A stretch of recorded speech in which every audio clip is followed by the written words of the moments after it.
Jonah, tu hombre misterioso. Su nombre es Frank Castle. Es vigilante de estilo propio. Se llama a sí mismo Punisher. Es buscado por el FBI y hasta la CIA quiere interrogarlo por la desaparición de varias figuras criminales. Figuras criminales, ¿eh? Y ahora está atrás de Spider-Man. Tal vez podamos juzgar el otro ángulo y convertirlo en héroe. No con la forma en la que opera. Usa fuerza letal. Dispara primero. Nunca hace preguntas. Y comenzamos con el episodio 34 del Solo Podcast. Y estamos Joe Castle.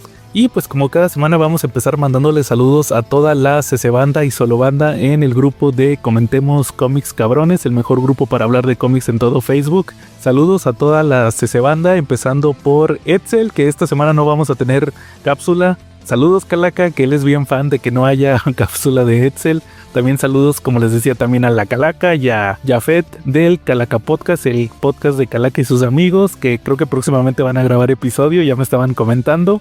También a los demás integrantes del grupo que siempre están participando, como Dave Odinson, Enrique Hurtado, también que no se nos olvide Alberto Morales, que esta semana tenemos sección de manga, regresa a la sección de manga. También que no se nos olvide Spidey 2099 en Twitter, uno de nuestros grandes seguidores. Y Edgar Vázquez hasta Texcoco. Igual también a nuestro buen amigo David. Saludos David, de Comentemos Cómics, el grupo original. Y pues también vamos a empezar esta semana con Cochino Español. Vamos a revisar, fíjense que hubo filtraciones, ha habido mucha actividad en estas 2 semanas desde que salió el último episodio del Solo Podcast, muchas que valen la pena comentar. Empezando por unas filtraciones que, por ejemplo, miren, aquí estoy viendo que se anunciaron. Hubo live de Panini que, como saben, yo ya ni los veo, me dan hueva esos videos, pero también ha habido anuncios como, por ejemplo, que al parecer en Amazon salieron preventas de nuevos DC Pockets. Y aquí estoy viendo que son el Kingdom Come en formato DC Pocket.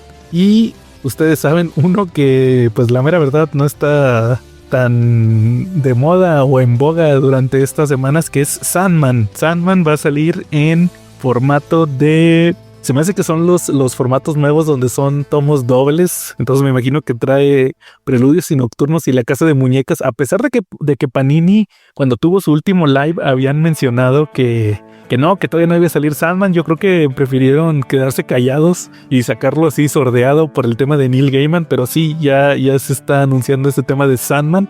Luego filtraciones. Fíjense, hay unos cómics bastante interesantes. Wolverine, Enemigo del Estado, que es de Mark Millar y John Romita, que la verdad está bastante buena la saga, a pesar de que no soy tan fan de John Romita. Es esta historia donde pelea con Gorgón.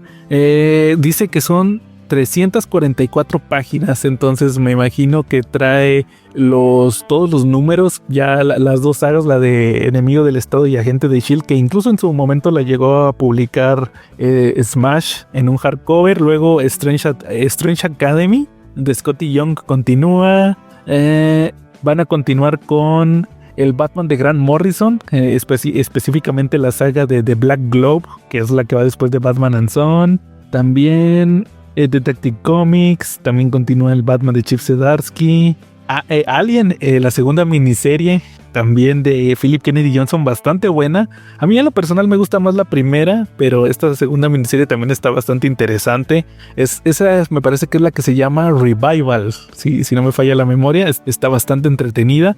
Y otros cómics que se filtraron es como por ejemplo La Muerte del Capitán América. Va a ser Capitán América de Ed Brubaker, tomo 2 con 432 páginas. Me imagino que esta es el segundo omnibus, creo, porque son... Sí. Entonces, qué chido que le den continuidad a Capitán América de Brubaker, y cuesta 723 pesos, entonces no está tan caro. Me acuerdo que el primer omnibus costó creo que 900, entonces creo que están a precios bastante accesibles. Luego también el tomo 4 del Spider-Man 2099 de Peter David. Fíjense que yo todavía ni siquiera he comprado el tomo 3, pero pues también qué padre que estén trayéndonos las aventuras de Miguel O'Hara, las aventuras originales del personaje.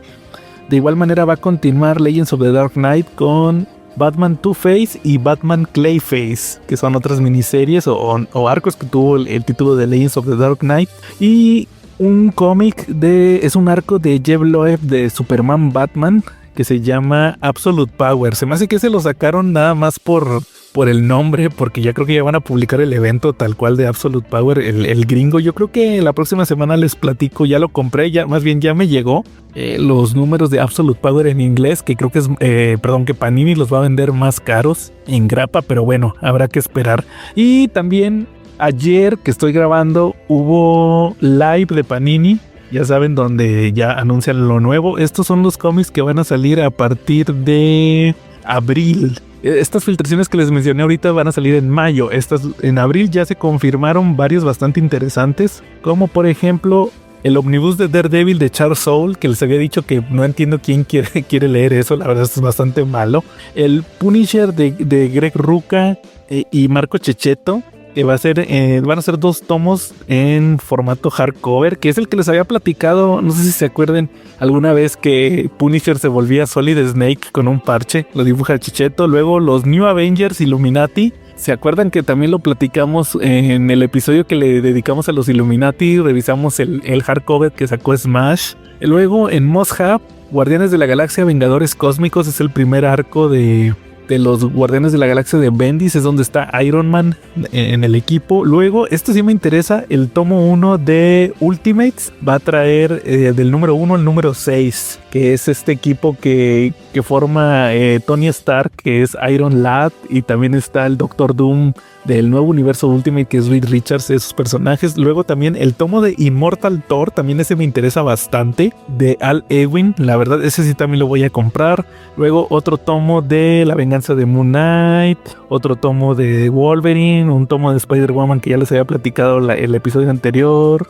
Luego la miniserie de Gang War de Daredevil y Luke Cage, que sinceramente nunca leí ese evento de Spider-Man. También van a continuar con el Ultimate Spider-Man en grapa, el número 6. Y también de DC, este es uno de los grandes anuncios del mes de abril, el omnibus de Batman No Man's Land volumen 1. Van a ser 2 omnibuses. Yo acabo de comprar apenas el de Camino a No Man's Land, ni siquiera lo he abierto, pero ya están anunciando tal cual el evento. Creo que es algo que muchos de los fans de Batman habían estado esperando que se volviera a publicar en México. Creo que no lo habíamos visto ni completo desde que lo publicó Beat, de aquella vez que lo publicó Beat. Y también el Swamp Thing de Alan Moore en formato de hardcover Absolute, que son formatos más grandes. Me parece que es la edición que son solamente 3 tomos, y si no me falla la memoria es la recoloreada. Luego también Hellblazer de Garth Ennis, también el volumen 4, que me parece que aquí ya es el final, creo, y aquí ya se acaba el Hellblazer de Garth Ennis. A ver si ya le continúan con otra etapa. También White the Last Man, número 4. El Deadman de Kelly Jones, nunca lo he leído, voy a revisarlo a ver qué tal. Superman Lost, también ese no lo he leído tampoco. Bruce Wayne Asesino, que también lo publicó Beat en su momento, también lo van a traer. Va a ser un tomo único. Y Legends of the Dark Knight con Gothic, que ese de Gothic lo alcanzó a traer en su momento Smash, en uno de esos Definitive Edition todos aguados. Que de hecho el dibujo es de Klaus Jansson, que Klaus Jansson lo vamos a mencionar más adelante también en este episodio. Luego otro por el cual me han estado preguntando bastante en YouTube, que es el Batman Robin Vive, que les había platicado. Ese de Batman Robin Vive es según aquí estoy viendo, sí, es la miniserie que le da seguimiento a la versión... Bueno, no creo que está muy complicado explicarlo así. Hace unos años, 2 o 3 años, DC sacó el número de Muerte en la Familia, donde se muere Robin, pero sacó una versión facsímil falsa, vamos a llamarlo así. Un facsímil falso, que era donde Robin vivía, o es supuestamente el número que iban a publicar si Robin hubiera vivido, si la votación hubiera sido a favor de que Robin viviera, que no muriera Jason Todd. Y pues ahí le cambiaron a unos cuadros que había hecho Jim Aparo en su momento. Supuestamente era arte original, pero no, fue muy poco el cambio. Y luego se les ocurrió sacar una miniserie donde le van a dar seguimiento a esa historia de qué hubiera pasado después de que Robin hubiera vivido después de Muerte en la Familia. Y es una miniserie que incluso yo ya la leí, la reseñé en su momento también en YouTube, por ahí debe estar el video. Y pues vemos que Jason se queda en coma. Después, o sea, no muere en Muerte de la Familia, pero se queda en coma. Ya cuando empieza la miniserie esta, regresa, ya despierta. tiene muchos traumas. Bruce le contrata una psicóloga que es una hindú. Y pues en un punto le tiene que revelar el secreto de que ellos son Batman y Robin, por eso están los traumas de Jason. Luego Jason como que hay un punto donde se vuelve bastante loco y se termina convirtiendo como en un psychic del Joker.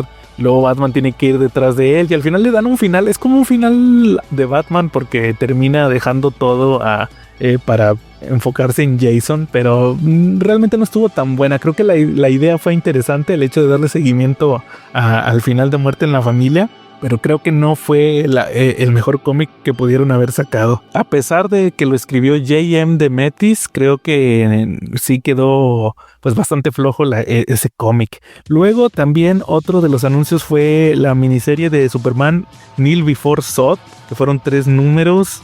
Outsiders, que ese ya lo había platicado también en el episodio anterior. De hecho, Edsel ya me confirmó que sí son los mismos de Capitán América, run que hubo hace poco, el de Guerra Fría. Ellos escriben ahora Outsiders, que creo que fueron 12, 13 números, donde vemos ahora, pues es un equipo de Outsiders que son Batwoman y está Batwing, pero que tiene mucha relación con el tema de Planetary, entonces ahí va a tener unos guiños. Creo que el hecho de que James Gunn reviviera a Authority para las películas despertó también que en DC quieran utilizar estos personajes de Wildstorm, entonces pues también ese le tengo bastantes ganas. También, ¿qué más? Absolute Power, ya les había platicado, el número 0 en grapa lo van a publicar. Y ya de los últimos cómics que no son de Marvel o DC es Conan, el tomo 3 que trae del 9 al 12, es cuando ya es el preludio a este evento que hubo de la batalla por la Piedra Negra. El primer tomo del Planeta de los Simios de Marvel, de 20th Century Comics, que creo que no tiene nada que ver tampoco con las películas, es como una historia aparte. Y un hardcover, no, es un tomo pasta blanda de Stranger Things, que es historias de Hawkins. Entonces también hay para todos, también Planeta de los Simios, Conan y Stranger Things. Y pues prácticamente con eso terminamos las filtraciones y anuncios que ha habido para el mes de abril y mayo en Cochino Español. ¿Qué más les puedo platicar en Cochino Español? Pues fíjense que esta semana leí unos cómics, sobre todo uno que ya se está publicando aquí en México, que es Batman The Last Halloween. De hecho me tocó verlo en el Sanborns, que ya lo están distribuyendo. Me parece que ya es el número 1 o el número 0 más bien, porque es una portada que no tengo. Yo lo tengo el número 0 cuando se publicó como The Long Halloween Special. Ya lo he platicado varias veces. Que de hecho aprovechen que también me acabo de enterar que en Sanborns ahorita en el mes de febrero tuvieron una promoción de 2 fines de semana con cómics y mangas de Panini al 25% de descuento, pero resulta que al parecer Sanborns decidió continuar con la promoción y durante también el mes de marzo, este fin de semana que están escuchando el podcast, a lo mejor ya no alcanzan a ir, pero el próximo fin de semana, que me parece que son 8 y 9 de marzo, también van a tener los descuentos de 25%, así que aprovechen porque de hecho muchos de estos cómics les salen más baratos comprándolos en el Sanborns que con ciertos vendedores. Y pues les decía que ahí estaba dentro de esos títulos que estuve viendo que ya estaban distribuyendo en el Sanborns, estaba The Last Halloween, el número 0, pero yo ya leí el número 5, que de hecho en esta ocasión el artista que está acompañando al Jeff Loeb en este título es nada menos que Bill Sienkiewicz. De hecho tuvo incluso el cómic un retraso, debió de haber salido en el mes de enero y lo sacaron apenas ahorita a finales de febrero. No sé si a lo mejor creo que está demasiado planeado el hecho de que saliera así por el tema del día de San Valentín, porque ahí toma lugar. Recuerden que en el caso de estas miniseries de The Long Halloween usualmente así le hace Jeff Loeb por el tema de los días festivos, pero no, aquí la historia que se encargó de ilustrar Sienkiewicz nos muestra las consecuencias de cómo ha estado avanzando la miniserie. Ya van a la mitad, ya es el número 5 de 10. Entonces pues ya más o menos como que va por un rumbo la historia. Vemos cómo ha estado afectando el hecho de que siga atacando este imitador del asesino festivo que ha atacado a villanos. Ya no solamente ataca a los mafiosos. Y hay muchas teorías de quién puede ser el nuevo asesino festivo. También vemos los arcos que están con, por ejemplo, el comisionado Gordon, que ya se está saliendo de su vida, su esposa, esta Bárbara ya se quiere ir, se quiere llevar al pequeño Jim, que incluso al principio de la miniserie lo secuestran, pero no, al final todo esto en mi teoría personal, que obviamente no está para nada confirmada, habrá que esperar a que termine el cómic.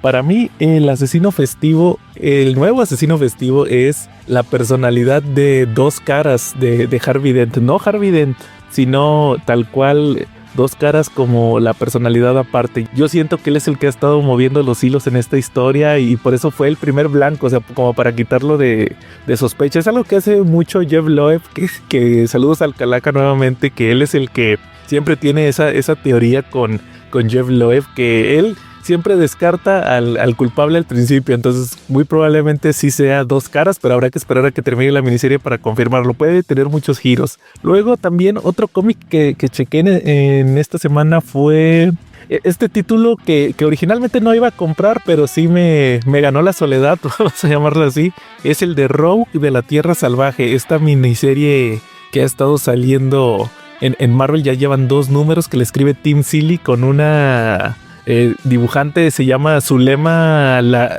Ladema, algo así se llama esta dibujante, que la verdad dibuja bastante bien. Es una miniserie que se supone que toma lugar, es una historia nunca contada de los X-Men, así lo definen, que está ocurriendo en estos números de X-Men cuando apareció la famosa Rogue con el bikini de la Tierra Salvaje, que se hizo tan famoso. De hecho, el año pasado reimprimieron en facsímil ese número de los X-Men, y pues resulta entonces que ahí vamos a estar viendo las aventuras que ahora tiene Rogue. Ahí se avientan una explicación bastante fumarola de cómo llegó Rogue ahí. Yo sí les puedo decir, jamás he leído esos números de X-Men, no sé cómo estuvo el tema, pero supuestamente Rogue se sacrificó contra un espejo mágico y terminó en Australia, cuando los X-Men estaban en Australia, y luego termina peleando contra Miss Marvel o un clon de Miss Marvel que la avienta en la Tierra Salvaje y pues tiene que sobrevivir ahí.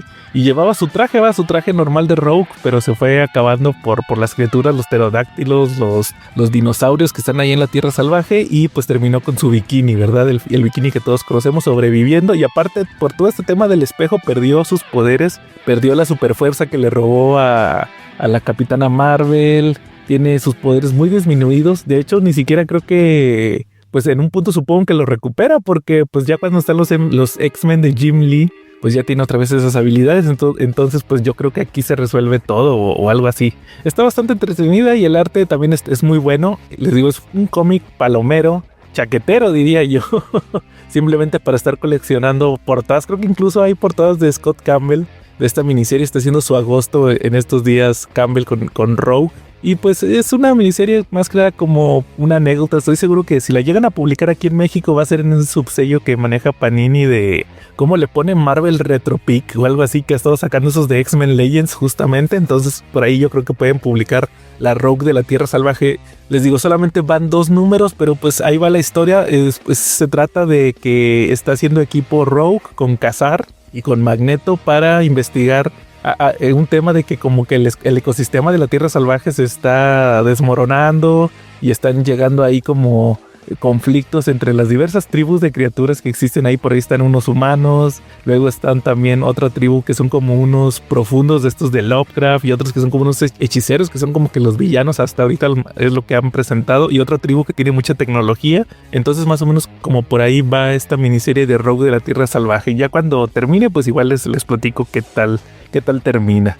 Y yo creo que para también, antes de pasar a nuestra gustada sección de Comentemos Manga, vamos con la acostumbrada reseña de Before Watchmen. Ustedes recordarán que hemos estado reseñando estos cómics durante los últimos episodios. Ya revisamos lo que viene siendo Before Watchmen Night Owl. Durante el episodio pasado reseñamos Before Watchmen Silver Spectre. Y pues si ya reseñamos al chavo, reseñamos a la novia, ahora vamos a reseñar al suegro. Y pues toca revisar Before Watchmen Comedian, que este título lo realizó nada menos que Brian Azzarello, con el arte, eso sí me sorprendió bastante, nada menos que con el arte de J.G. Jones, el dibujante de Final Crisis, el dibujante de Wanted, uno de mis cómics favoritos. Y pues resulta que en esta historia lo que nos van a presentar es a Edward Blake, el comedian, el cual va a estar metido en una intriga política relacionada con Vietnam. Yo les puedo mencionar que Before Watchmen Comedian, yo me acordaba haber ojeado nada más el número 1 y me acordaba algo más o menos como que salía que el Comedian terminaba llorando o algo así cuando se moría John F. Kennedy, que de hecho a mí en ese momento se me hizo una contradicción con Watchmen, porque en el cómic sí hacen como que unos comentarios referente a de que Comedian fue el que asesinó a John F. Kennedy, y luego también como que ese día la refuerza a Zack Snyder en la película de Watchmen, porque ahí literalmente vemos la escena donde Blake fue el tirador. Entonces pues sí nos quedamos con la duda de pues, ¿qué onda con esta historia de Azzarello? Y aparte yo tenía muy grabada la escena en la cabeza de que al final del primer número, cuando le avisan al Comedian que se murió John F. Kennedy, termina ahí llorando. Entonces sí estaba yo bien sacado de onda de qué onda con Before Watchmen. Bueno, tal cual la miniserie, lo que les puedo decir es que lo que nos van a presentar es efectivamente que aquí, en esta versión de la historia, Comedian es muy amigo de John F. Kennedy y del hermano de Robert. De hecho, él dice que son sus muchachos. Por ahí tiene una interacción con la esposa, con la Jackie, que te dan a entender aquí en este universo. De hecho, sí te pasan la escena tal cual, que fue Comedian el que mató a Marilyn Monroe y ahí plantó las evidencias para que pareciera un suicidio por orden de Jackie, de que dijo, esa maldita rubia zorra que se está metiendo con mi esposo. Y supuestamente Comedian realizó esta misión para poder proteger al presidente de cualquier escándalo, porque como les decía, estaba muy apegado a ellos, les tenía mucho cariño. Entonces vemos que de repente lo mandan a misiones y así, y termina involucrándose en una operación para detener a Moloch. Aquí ya aparece Moloch tal cual cuando está joven. Llega Comedian y ahí es donde se entera, porque Moloch está en su oficina donde está realizando sus cosas y se da cuenta que, oye, ¿qué crees? Que pues aquí se murió John F. Kennedy, ¿cómo le vamos a hacer? ¿Qué va a pasar con el país? Y ahí es donde está Moloch llorando y se pone a beber con Comedian, que se lamenta. Entonces esa fue como que la idea que yo tenía grabada de este número 1. Ya no leí los otros 5 números. Aquí en este caso es una miniserie de 6 números. Y aquí el detalle que vamos a ver con el Comedian, con el personaje de Edward Blake, es que él se va a involucrar en el tema de Vietnam debido a que lo manda el gobierno, como sabemos en Watchmen. De hecho, él sigue siendo muy amigo de Robert Kennedy. Lo vemos incluso que acude con él a la famosa pelea de Muhammad Ali contra Sonny Liston, donde le tomaron la fotografía a Lee, aquella donde lo noquea. Entonces ahí le dice, ¿sabes qué? Voy a ir a Vietnam, el país me lo pidió, voy a ver qué puedo hacer. Y aquí Before Watchmen Comedian se va a convertir en una especie de Apocalipsis Now, porque vamos a ver cómo Comedian va a tener que lidiar con el hecho de ir a pelear a Vietnam, con las consecuencias que trae el hecho de combatir a estos enemigos, que va por órdenes, se mete en broncas. De hecho hay una parte donde va como que a una primera incursión a Vietnam, luego se regresa, le habla Robert Kennedy que, oye, ¿qué crees? Que ya me enteré que estuviste en un motín, porque luego resulta que va a controlar uno de estos motines que vimos también en Watchmen, y él, la solución que hace para detenerlo es ayudar a estos protestantes, que todos eran afroamericanos. Entonces termina peleándose con un oficial de policía, ve que un perro está haciendo del 2 en la calle y termina agarrando la popó y se la avienta al policía, y luego que era el jefe de policía y quería una disculpa de Comedian y él no se va a disculpar, se regresa a Vietnam. Luego ahí como que le da su ataque tipo Marlon Brando y empieza a hacer sus locuras. Y ya los últimos números vamos a estar viendo cómo literalmente cae como en una espiral de locura, donde Comedian realiza una masacre en una aldea y luego los soldados van y lo capturan y se lo llevan en un helicóptero, y luego él se deja caer del helicóptero con otro soldado y luego lo tiene que ayudar a regresar porque ese soldado se quebró la pierna. Y ahí vamos a estar viendo el monólogo donde él dice y justifica todas sus acciones. Es algo bastante interesante lo que vemos aquí en esta miniserie, pero el detalle es que sí es muy interesante, pero creo que es demasiado gringo, demasiado político. Creo que aquí Brian Azzarello se metió demasiado en lo que quiso justificar las acciones de Comedian y todo el argumento. Yo creo que para una persona como yo, que no soy estadounidense, pues sí se me pasan bastantes detalles de lo que menciona la situación política. Incluso hay uno ahí al final, creo que lo mejor de la miniserie es el final, donde iban a realizar un encubrimiento de las acciones que realizó Comedian. de esta masacre que realizó en esta aldea de Vietnam.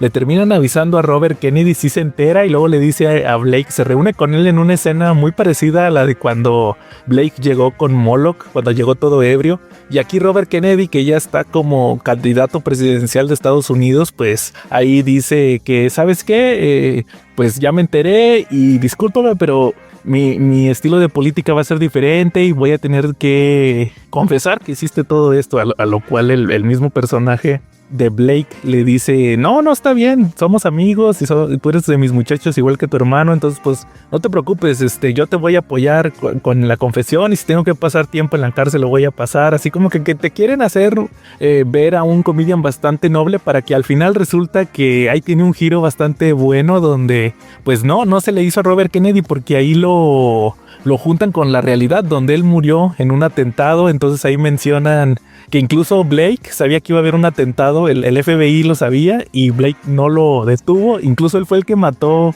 a Robert Kennedy y hizo que todo el mundo creyera que fue el asesino que mandaron o el terrorista. Entonces ese sí fue un giro bastante bueno al final de la miniserie, entonces deja igual de tocado a Comedian como lo conocemos. Creo que también eso fue lo mejor, pero sí creo que tiene demasiada historia.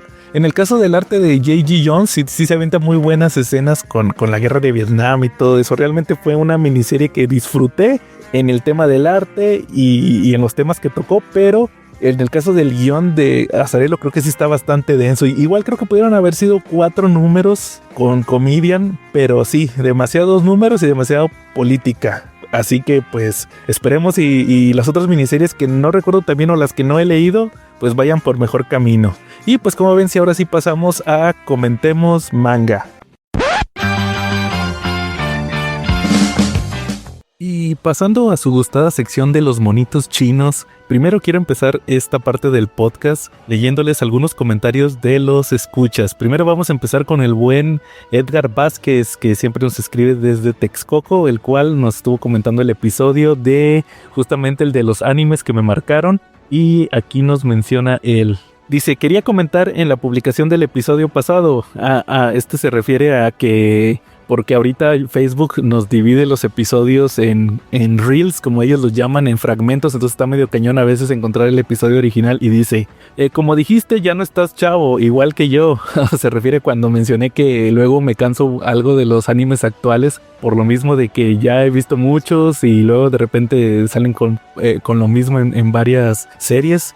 Como les decía, dice Edgar, y los animes nuevos ya no me llaman la atención, pero el de Attack on Titan es súper recomendable. Considero que por su historia no es para chavitos, sino para alguien para alguien un poco más ruco como nosotros. Échale un vistazo. Y yo ahí le contesté que sí ya había visto Attack on Titan. De hecho no lo mencioné en el episodio de los animes que me marcaron, porque justamente lo vi ya hace unos años cuando se hizo muy popular el anime de Shingeki no Kyojin. Entonces a mí no me marcó porque ya habían pasado varios años, pero sí me lo chuté todo. De hecho, me acuerdo mucho que en el caso de Attack on Titan, como les mencioné, yo creo que fue por allá del 2014, había salido la primera temporada y vi que mucha gente lo recomendaba, 2013-2014, lo recomendaba la gente, y me acuerdo que me sorprendió mucho ver los primeros episodios. Yo no sabía absolutamente nada de la historia y que se moría, o pensaba yo que se moría Eren Jaeger en los primeros capítulos cuando se lo traga el titán, que incluso le cortan una pierna. Entonces sí me acuerdo que en aquel entonces le comenté a unos amigos, oye, se me hizo bien chido ese anime, bien original, que se muriera el protagonista y que fuera como una especie de diario de guerra de cómo la humanidad trata de sobrevivir a estos personajes de los titanes. Y mi sorpresa fue cuando a los 2 o 3 episodios, después de estarle llore y llore al Eren, revive, porque pues resulta que se lo comió el titán, pero cuando estaba en el estómago se transformó en el titán de ataque y pues ya se puso ahí a combatir. Entonces pues ahí fue donde tuve mi decepción con esta serie, pero como quiera, pues les digo, después la seguí. No, incluso creo que ya nunca volví a ver la serie. O sea, la serie en anime, que todavía creo que hasta la fecha siguen sacando episodios, a pesar de que ya pasaron como 6 años desde que dijeron que iban a sacar la temporada final, y siguen sacando ahora sí la temporada final. Porque yo me chuté el manga. Me acuerdo que dije, voy a leer el manga, y lo empecé a leer todo desde el principio. Me acuerdo que leí todas las partes que estaban en los episodios que ya había visto, y seguía avanzando. Me acuerdo mucho que cuando yo leía Attack on Titan, iban en la parte de cuando se descubre todo el tema de la realeza, que en realidad una de las compañeritas de Eren era en realidad la princesa, sino que como que la verdadera familia real se ocultaba y había otra familia que era la que se hacía pasar por los reyes. Entonces una compañera de equipo de Eren, de su batallón, que era con la que todos querían, en realidad era la princesa de este reino donde ellos vivían. Y sí me tocó también leer cuando pasó la situación de que descubren el gran giro que tiene la trama de Attack on Titan, de que muchos pensaban que estaban pues en un reino fantástico, que estaban en un futuro, o sea, como que te daban a entender por lo mismo de la historia, de que en realidad ellos estaban solos en el mundo y no, la realidad es que solamente era un país de muchos, o sea, ellos estaban aislados, en realidad sí había civilización, o más bien que era como un pasado steampunk, y no, en realidad sí había civilización, había aviones, había edificios acá tipo industriales en otro país, y que en realidad pues estaban como encerrados en una isla, nada más que ya habían como que ocultado el pasado de toda esta civilización del países donde estaban Eren y sus amigos. Entonces sí me acuerdo cuando dan ese giro, que es porque se topa una fotografía y dice, mire, el papá de Eren, que fue el que le dio los poderes, dice, mira hijo, esto que tienes en tu mano se llama fotografía, y ya le explica pues todo su pasado. Y obviamente también me chuté el final del manga con todas las teorías, y creo que la gente sí se decepcionó algo del final del manga en su momento. Igual como ahorita que se han estado decepcionando de varios animes, de cómo termina My Hero Academia, Jujutsu Kaisen, etcétera, también Attack on Titan, pero no, esa creo que fue muy poco la decepción. Creo que con el paso del tiempo la gente ha estado aceptando ese final, pero igual sí me chuté todo Attack on Titan. Y también les voy a leer otro comentario de otro escucha, aquí dice que es un tal, creo que nunca nos había escrito, ha de ser algún escucha nuevo, un tal La Calaca. Dice, me acabo de aventar las 4 horas del podcast de puro anime y aquí están mis impresiones. Número 1, se agradece que no hubo cápsula pedorra de Edsel, aunque la próxima no nos salvamos de que vaya a besarle las bolas negras al Falcon. que sí hubo cápsula de Edsel el episodio pasado. Y luego dice, me llamaron loco cuando dije que Before Watchmen no era tan malo, inserte el meme de Francis. Luego dice, me decepciona tremendamente que Joe no hubiera aclarado de una vez por todas si la escena de Oliver despertando sin piernas es canon o no. Fíjense que les voy a platicar también que esa historia, esa leyenda urbana de Oliver sin piernas, sí se me hizo así. Yo me enteré como por ahí del 2006 de esa leyenda urbana y sí me sacó de onda así machín. Pues ustedes saben que en aquel entonces no había tanto acceso a internet, pero al que sí traumé fue tenía un compañero en la prepa que era un cuate que amaba el fútbol. Ese literalmente amaba el fútbol. Ese me acuerdo que tenía otro amigo que él y yo nos quedamos así con cara de what, cuando este otro amigo que era amante del fútbol nos dijo, no, yo no necesito videojuegos, ni celular, yo con un balón soy feliz. De hecho creo que incluso le llegamos a decir el amigo del balón.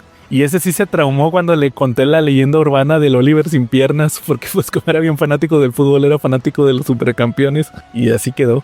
Y luego también dice La Calaca, no hubo mención de Slam Dunk, ¿nunca la viste o no te gustó? Yo sí, porque en parte fue el único deporte que practiqué. De Slam Dunk es lo mismo que les platiqué en el episodio pasado. Slam Dunk lo pasaban en Canal 7 y en mi casa no se veía muy bien el Canal 7, entonces a mí nunca me tocó ver Slam Dunk. De hecho, el de básquetbol que yo me chuté, pero en manga, o no, creo que sí lo vi en anime. Fíjense, sí lo vi en anime, fue otro que me faltó en la lista. Kuroko no Basket, que también lo publicó Panini en manga. Ese también me lo chuté, estaba chido ese anime de Kuroko no Basket, pero el de Slam Dunk, ese no, nunca lo leí, ni nunca vi el anime. Y de hecho también me estoy acordando de cuando estábamos en el grupo original de Comentemos Cómics, saludos a David. Había me acuerdo que David compró el manga, el número 1 de Slam Dunk, que creo que él tampoco lo había leído o nunca había visto el anime o muy poco,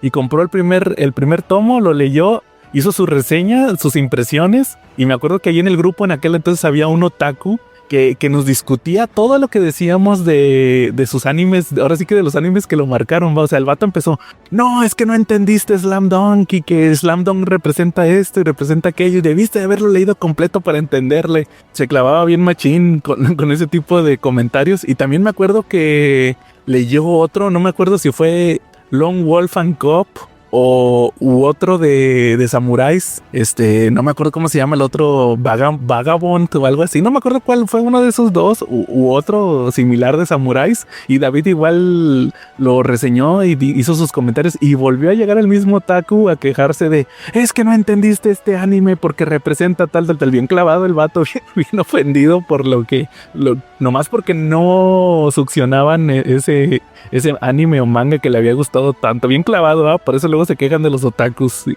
Pero sí, yo creo que también muchos se han de haber quejado por mi episodio anterior de anime igual que la calaca. Y por último dice, no recordaba la anécdota del plagio de Origin al Jardín Secreto. O sea, de Wolverine Origin, lo que dije que se plagió una novela que se llama el Jardín Secreto y que también tuvo un anime que lo pasaron en Canal 5. Esa la platiqué varias veces en el podcast, no sé por qué la calaca ahora resulta que nunca supo, pero pues es que él es fan de Andy Kuber, por eso como que se quiere sordear con temas de Wolverine. Pero bueno, ahí estuvo, comentemos. Manga, de hecho también, fíjense que otro que sí me acordé, otro anime fue Sakura Card Captor. Creo que sí lo mencioné en el episodio, pero así muy por encimito, nomás lo mencioné, pero no hablé de él.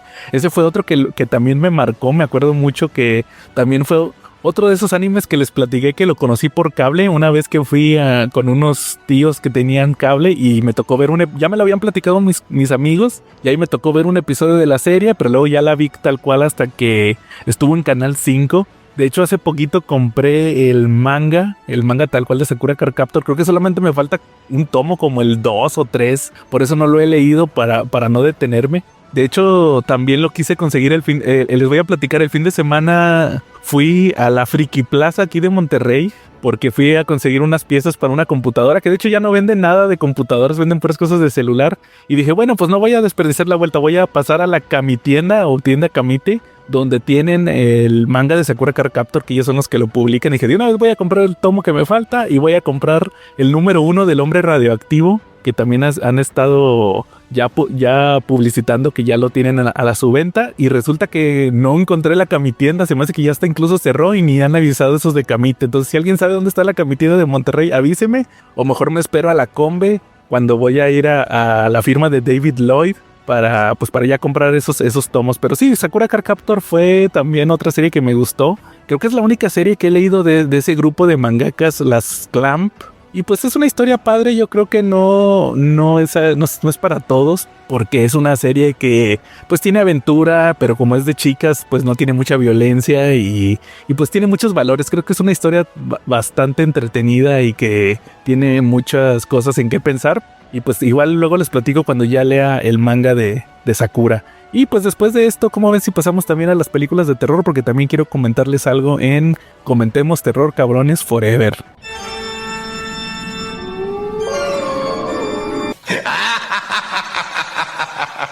En el caso de la sección de terror, fíjense que no, ahora sí les voy a deber, no vi una película de terror esta semana, pero sí vi una serie que ya le traía bastantes ganas, quería chutármela, gracias a la calaca, nuevamente lo menciono. Me chuté por fin la serie de Creepshow. De hecho, ustedes saben, lo he platicado varias veces, que estoy comprando la serie de cómics de Creepshow, que ya lleva tres miniseries, más aparte especiales. Ya hubo un especial de Hombres Lobo de Joe Hill, y luego también hubo uno de amor que acaba de salir, que no se los he platicado, pero lo dibuja Mirka Andolfo, escribe y dibuja Mirka Andolfo un especial de amor que se llama Creepshow in Love. Y pues tuve la oportunidad ahorita por lo pronto de chutarme los primeros 6 episodios, la primera temporada.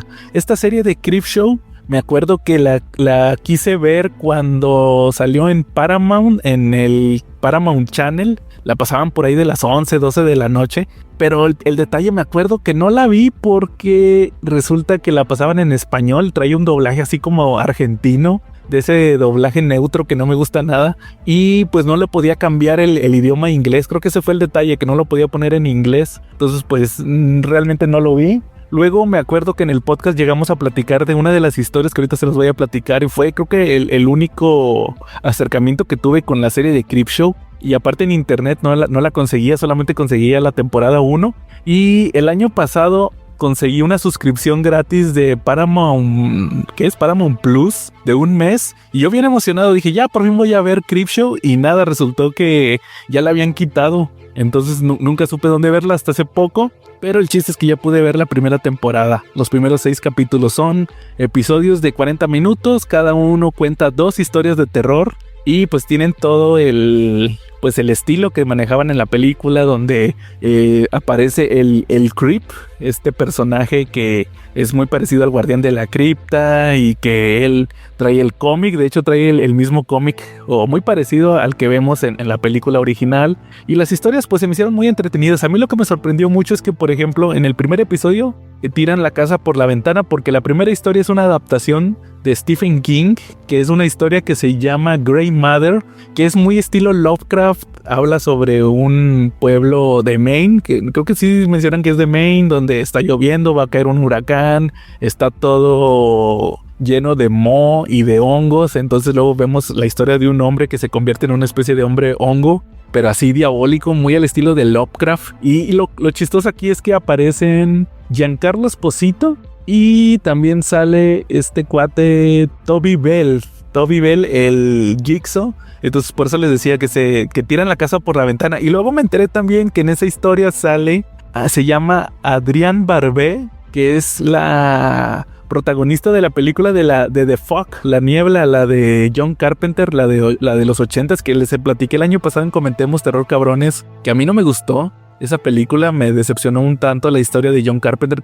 Creo que era más fantasía que terror, pero ella aquí apareció. Incluso también ella aparece en la película de Swamp Thing. Yo creo que un día les platico también de esa película, pero aquí los vimos esos 3 actores de culto, sobre todo Toby Bell y Adrienne Barbeau, de terror, y Giancarlo Esposito, que tiene años, incluso lo vimos ahorita en Capitán América, con una carrera bastante exitosa. Y ellos aparecen en el primer episodio. Les digo, es de un hombre que se convierte en una especie de hombre hongo o hombre moho que está creciendo y que va a conquistar el mundo. Está muy, muy interesante. Luego la segunda historia es una que ya habíamos platicado, la de la casa de la cabeza, House of Head, que esa historia la platicamos cuando yo hice la reseña de Doll's House Family, este cómic de Joe Hill. No era de Joe Hill, era de Mike Carey, pero que estaba en el subsello de Hill House, el de Joe Hill en DC.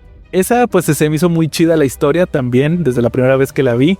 Y creo que son más o menos las historias. Ese primer episodio como que marca el estándar de las historias muy chidas. Luego hay una que también me gustó mucho, de unos hombres lobo en la Segunda Guerra Mundial, que ahí aparece Jeffrey Combs, el Herbert West reanimador. Otra que también se me hizo muy chida fue la de All Hallows Eve, que es de un grupo de chavitos que llegan a un pueblo, o más bien viven en un pueblo, se preparan para el Halloween, van a pedir Halloween, pero algo está ocurriendo porque los adultos les tienen miedo u odio también. Y al final de la historia vemos que andan buscando a un chavo en específico, y nos enteramos al final que resulta que estos chavitos son fantasmas, porque ellos eran como los nerds, el grupito de nerds del barrio. Tenían una casa club en un árbol, y en Halloween estaban así jugando cartas o jugando así juegos de mesa. Apenas iban a preparar para irse de Halloween, y hubo unos bullies que los encerraron y les prendieron fuego a la casa del árbol, y terminaron muriendo estos chavitos quemados. Entonces los fantasmas llegan al pueblo a cobrar venganza, y cada año iban por uno de estos chavos del grupo de bullies, y ya solamente les faltaba el líder. Es el que vemos en este episodio. Y pues es una historia que sí me sorprendió, ese giro que dan al final, donde resulta que son los fantasmas que vienen por venganza. Ese también estuvo bastante bueno. Luego ¿qué otro episodio les puedo decir? Que creo que son más o menos los que estuvieron buenos, porque luego hubo unos que sí están bastante bajo el nivel de la historia. Por ejemplo, uno que sí me decepcionó mucho fue el último episodio, la segunda historia del capítulo 6, que se llama By the Silver Water of Lake Champlain, que esa es una historia de Joe Hill. La escribe Joe Hill. Obviamente creo que fue un logro bastante grande para él, por el hecho de que tenga que escribir una historia para Creepshow, que como saben Stephen King pues escribió la película. Y es una historia de este tipo de historias de Joe Hill que no me gustan tanto, donde ya no se va por el terror y por la fantasía. Es una historia que se trata de una chavita que está obsesionada porque ella vive al lado de un lago donde supuestamente hay una especie de monstruo marino, así tipo un dinosaurio, y su papá era investigador, estaba obsesionado con encontrar a esta criatura, era el loquito del pueblo, se murió ahogado. Entonces la mamá de esta chavita no quiere que la niña tenga la misma obsesión y pues para sacar adelante a la chavita y a su hermanito se casó con el típico personaje que es el borracho abusador. Y vemos en la historia cómo al final terminan encontrando a la criatura y llega el borracho porque se quiere quedar con el crédito, y al final pues tiene ahí un desenlace donde todo se resuelve y es un final así bonito, vamos a llamarlo así, de esperanzador para la chavita y de reconciliación con la figura que representaba a su papá. Entonces sí es una historia padre, pero el detalle es que para hacer una historia de Creepshow como que no me gustó. Creo que pudo haber habido algo un poquito más terrorífico. También estoy viendo que hubo una de Paul Dini. Paul Dini se aventó una historia que se llama Skin Crawlers. Es la historia de... esa estuvo entretenida. No fue mi favorita, pero pues creo que está dentro de la media.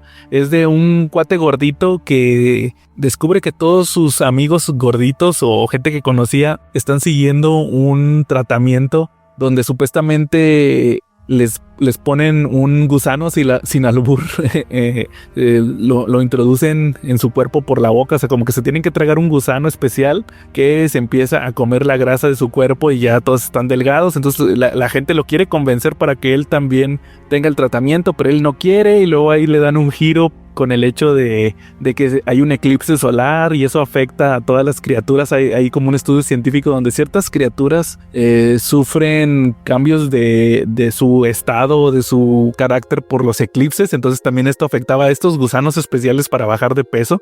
Pero les digo, estuvo entretenida, no se me hizo la mejor de todas, pero pues ahí creo que fue un punto que aportó a la primera temporada de Creepshow. Les digo, son historias para una temporada. Uno estuvo bien.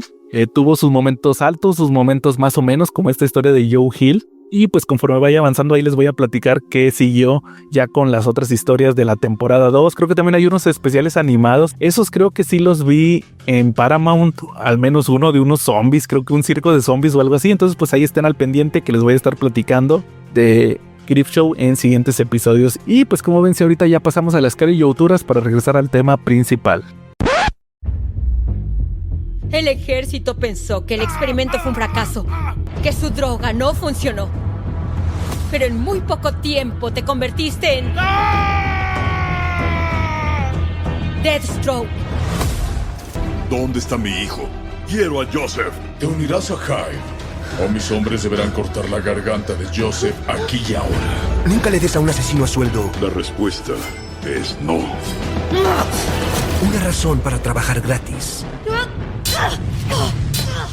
Hola amigos, sean bienvenidos nuevamente a Las Carillauturas, la sección del Solo Podcast donde nos gusta hablar de animación. Y en este episodio vamos a revisar, después de que en el anterior termináramos con el universo basado en Nuevo 52, ahora toca revisar un proyecto que tiene una historia bastante curiosa. Estoy hablando de Deathstroke Knights and Dragons, una película que salió por allá del 2020, posterior a cuando tuvimos Darkseid War, pero que tiene pues esta característica de que originalmente se produjo y se realizó como una serie web de 12 episodios. Una de las principales características que tiene esta película es el hecho de que cuando empieza, aparte del logo de DC Comics y de Warner Brothers, aparece un logo de una productora, Blue Ribbon Content. Aquí esto es raro, ya que los proyectos animados de DC Comics son usualmente producidos solamente por ellos mismos, pero aquí también tuvo la producción nada menos que de Greg Berlanti,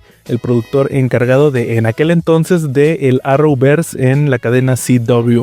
Creo que también eso explica el hecho de que en esta película, donde tenemos obviamente como protagonista a Slade Wilson, a Deathstroke, sí tiene un look bastante parecido al del actor Manu Bennett, el cual daba vida al personaje en la serie del Arrowverse, pero como dato curioso, él no da la voz a esta versión de Deathstroke. Tal cual, la película fue dirigida por Sung Jin Ha, me imagino que debe de ser algún director de la productora que se encargó del proyecto, y el guión fue escrito nada menos que por James Aim de Matías, un afamado escritor de cómics, el cual hemos mencionado bastantes veces aquí en Las Carillauturas. En esta ocasión va a adaptar, pues es una especie de historia original tomando elementos de la mitología de Deathstroke, pero principalmente lo realizado por Marv Wolfman y George Pérez, los co-creadores del personaje dentro de su etapa de los nuevos jóvenes titanes. En sí, creo que otra de las características que les puedo mencionar de este proyecto de Deathstroke Knights and Dragons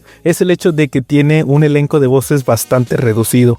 Los principales, Michael Chiklis como Slade Wilson. Creo que la mayoría de las personas recordamos a Michael Chiklis como La Mole, como Ben Grimm en las películas de los Cuatro Fantásticos de allá de 2005. Y a Sasha Alexander, una actriz que en aquel entonces venía de NCIS, para interpretar a Adeline Wilson, la esposa de Slade, que va a estar involucrada en la operación que vamos a ver dentro de este filme.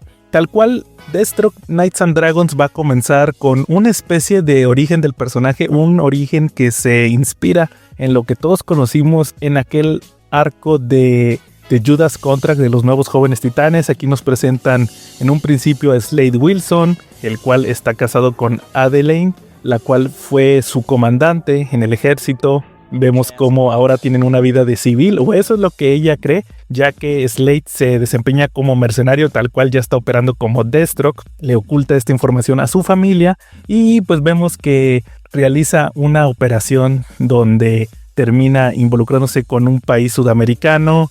Al mismo tiempo, Adeline está con su hijo Joseph en casa. Vemos cómo son atacados por un líder de Hive. De hecho, aquí ya mencionan tal cual a La Colmena, esta organización que también hemos visto en los cómics de los nuevos jóvenes titanes, que le revela a Adeline la verdad sobre su esposo, que le ocultó que tiene una vida de civil y que en realidad es Deathstroke. Aquí también aprovechan para mostrarnos más del origen del personaje. Vemos que Slade dedicaba su vida al ejército y por la necesidad de literalmente sentirse necesitado de que la gente lo viera como alguien al cual recurrir, decidió formar parte de un experimento donde le inyectaron un suero, el cual en un principio Slade hace creer al ejército que no le pasó nada, que no le dio habilidades, pero que posteriormente le da esos reflejos aumentados y capacidad cerebral que todos los lectores de cómics sabemos que caracterizan al personaje de Deathstroke. Tal cual, después de esta recapitulación, lo que vamos a tener en Knights and Dragons es como al regresar Slade después de esta misión se encuentra con Nadie, la cual lo encara, le dice que le estuvo mintiendo y vemos cómo Slade tiene que ir a rescatar a su hijo Joseph, tal cual de la organización Hive.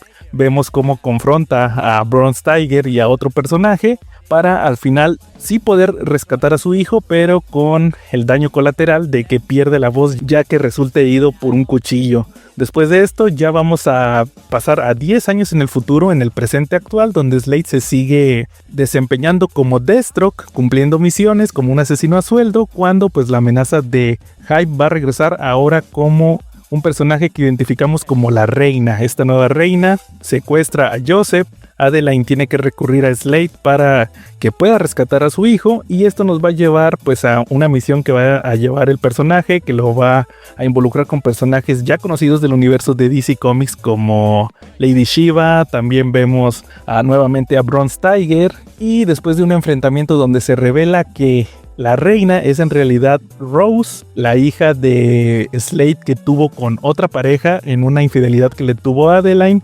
Tanto Rose como Joseph, que resulta también que traiciona a Slade, trabajan tal cual para la organización Hive y van a llevar a cabo diversos atentados bajo las órdenes del líder de esta organización, el que en el pasado vimos que secuestró a Joseph, el cual se hace llamar el Chacal. Después de todo esto, Slade y Adeline van a tener que formar equipo a regañadientes para poder salvar a sus hijos y vamos a ver el enfrentamiento final entre Slade y este personaje, el Chacal, el cual tenía motivos ocultos para planear toda esta venganza contra Deathstroke utilizando a sus hijos y que va a llevar a un desenlace donde se dan por muertos a ambos personajes. Realmente Knights and Dragons es una película que vale bastante la pena, sobre todo por el hecho de arriesgarse a traer un producto diferente.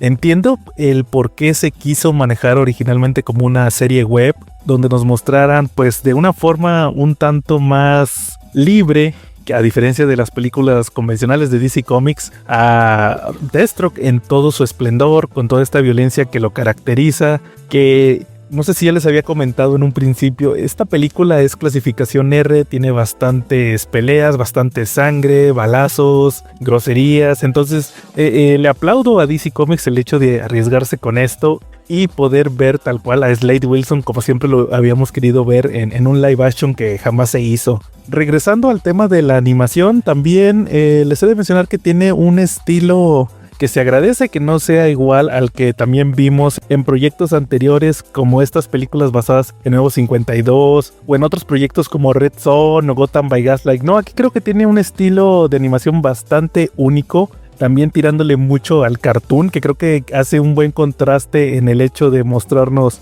pues estos personajes un tanto caricaturizados, pero que nos muestra una diferencia por el hecho de la violencia que vamos a ver en pantalla. Para finalizar, pues creo que solamente les puedo decir que Knights and Dragons es un proyecto que está en todas las plataformas donde podemos ver películas de DC Comics, y si bien pasó un tanto desapercibida por el hecho del final del otro universo de películas de DC Comics y el inicio del Tomorrowverse, que lo vamos a hablar más adelante, pues creo que es algo que debería ser más reconocido y que es bastante disfrutable. Así que pues con eso terminamos en este episodio de Las Cariyouturas y nos vemos en la próxima.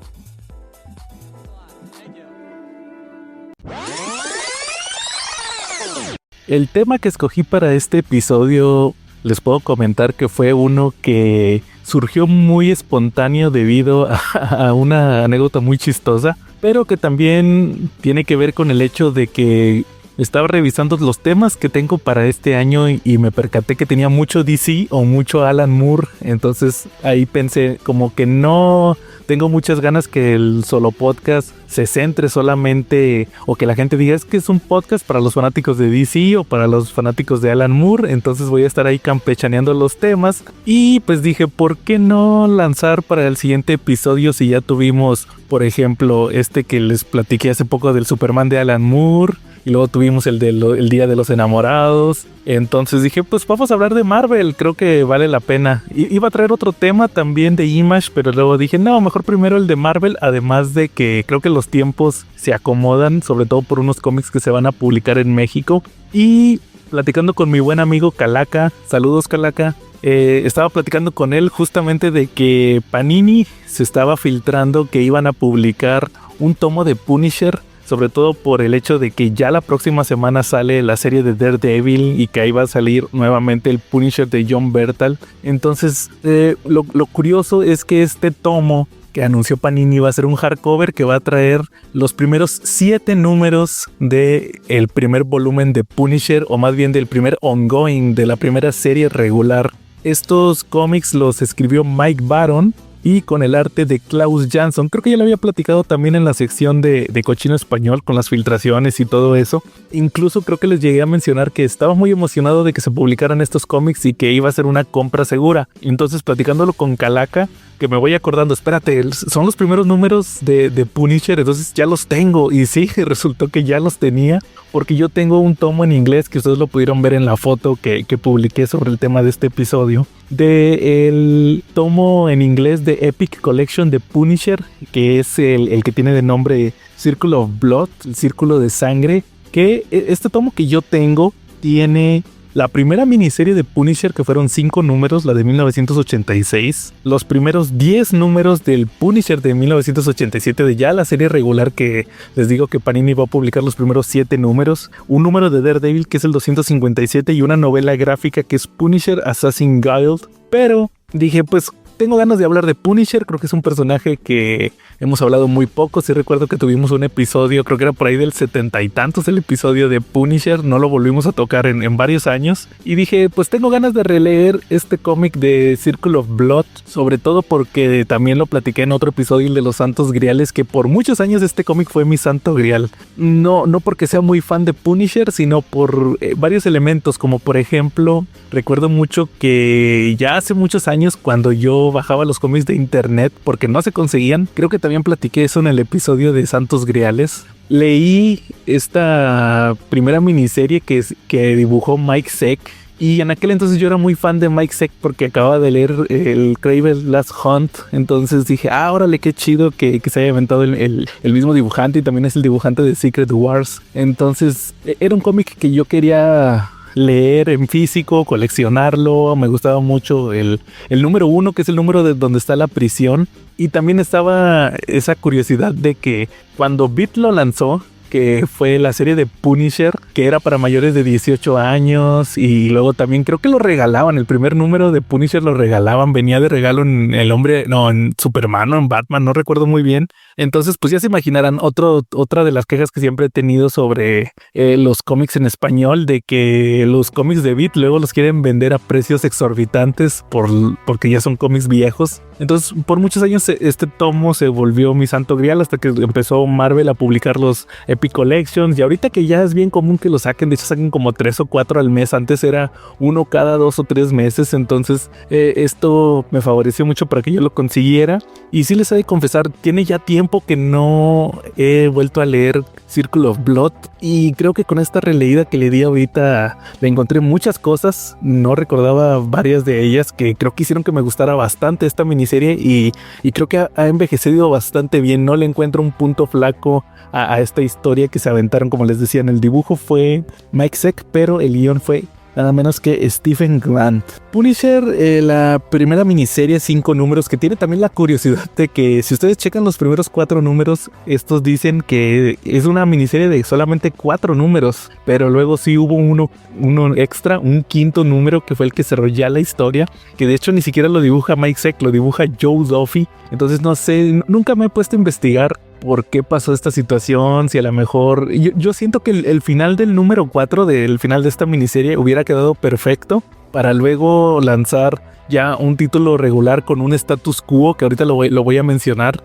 para Punisher, pero como que a lo mejor yo siento que en Marvel como que se arrepintieron y ya mejor decidieron, ¿sabes qué? Mejor no voy a sacarlo así, prefiero que la historia cierre y vamos a irnos en la serie regular por otro camino. A lo mejor también pudo haber sido que Mike Baron no haya querido retomar la historia en la serie regular, o estas son las teorías que yo tengo. Realmente nunca me he metido, a lo mejor simplemente no pudieron concluir en 4 números y necesitaron uno extra, pero les digo, nunca me he metido tanto así en por qué sucedió esto con Circle of Blood. Así que pues vamos a revisar la primera miniserie de Punisher, que obviamente Punisher ya había salido desde los 70. Recuerden que él sale en uno de los números del Hombre Araña después de la muerte de Gwen Stacy, cuando lo contrata el Chacal para que elimine a Spider-Man con engaños. Ahí aparece Frank Castle, estuvo saliendo en varios títulos, incluso en Daredevil. Recuerdo que también él sale en una situación muy parecida a la que tiene aquí en Circle of Blood, estando en la cárcel, cuando fue el Daredevil, que es 182, creo que sí, es la muerte de Elektra, no recuerdo ahorita, que es cuando Bullseye está en la prisión y ahí se topa Frank Castle. Entonces ya ha estado antes en la cárcel el buen Frank. Pero aquí el chiste es que lo que nos va a presentar Circle of Blood, como les mencionaba, es que está Punisher en la prisión, está en la isla Rikers. Cuando entra ahí, les voy a confesar que por un momento dudé si había sido publicado primero esta miniserie de 1986 o Watchmen, porque me recordó mucho a las escenas de Rorschach cuando está en la prisión. Pero no, aquí vemos que Frank Castle llega a la prisión, lo meten ahí a su celda con un compañero que inmediatamente lo quiere extorsionar. Le dice, oye, tú eres muy famoso aquí, entonces mira, págame $10 a la semana y todos tus postres y te voy a proteger de que te vayan a asesinar. Entonces Frank, a mí me gusta mucho aquí que se diferencia mucho del tema de los cómics que publicaba Marvel en aquel entonces, porque inmediatamente le dice, tú eres mi perro, así lo madrea a su compañero muy rudo y le dice, tú de ahora en adelante eres mi perro, y si te digo que ladres, ladras, y si te digo que te hagas el muerto, te haces el muerto, y si te digo que ruedes, ruedes. Entonces le dice prácticamente que me vas a obedecer de ahora en adelante. Pero el chiste aquí es que Punisher se va a poner a investigar pues un contrabando de drogas, porque menciona, eso sí me confundió algo, que él menciona que cuando había estado antes en la prisión lo habían drogado.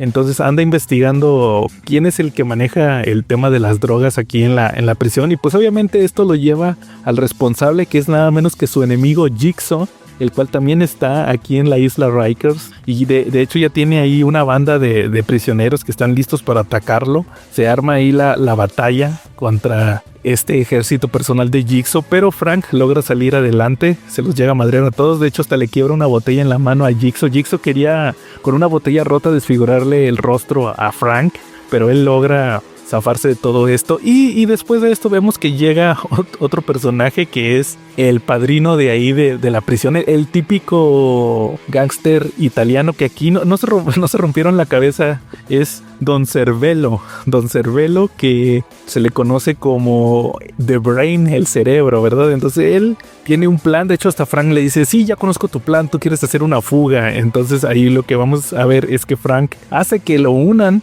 forzosamente al plan de la fuga de la prisión, que en realidad pues estos mafiosos no van a querer a Punisher entrometiéndose. Entonces le dicen, está bien, te vamos a meter al plan. Y el día de la fuga lo mandan matar ahí con una pistola que metieron de contrabando, con un silenciador que le hicieron con una botella. Pero Frank se había preparado con el colchón para evitar los disparos y pues se va detrás de los mafiosos que se van a fugar de la isla Rikers. Y durante este número 1 de Circle of Blood, que de hecho ese es el número que tiene ese nombre en la historia, vamos a estar viendo cómo están los enfrentamientos de Frank para ayudar a los guardias, porque incluso hay guardias que están comprados, guardias que sí son limpios. Vemos cómo los prisioneros arman un motín para poderse escapar y van a tomar, o más bien no van a querer tomar prisioneros con los guardias. Entonces vamos a ver cómo Frank va a ser como una especie de ángel de la guarda que tampoco los va a proteger, va a evitar que los asesinen.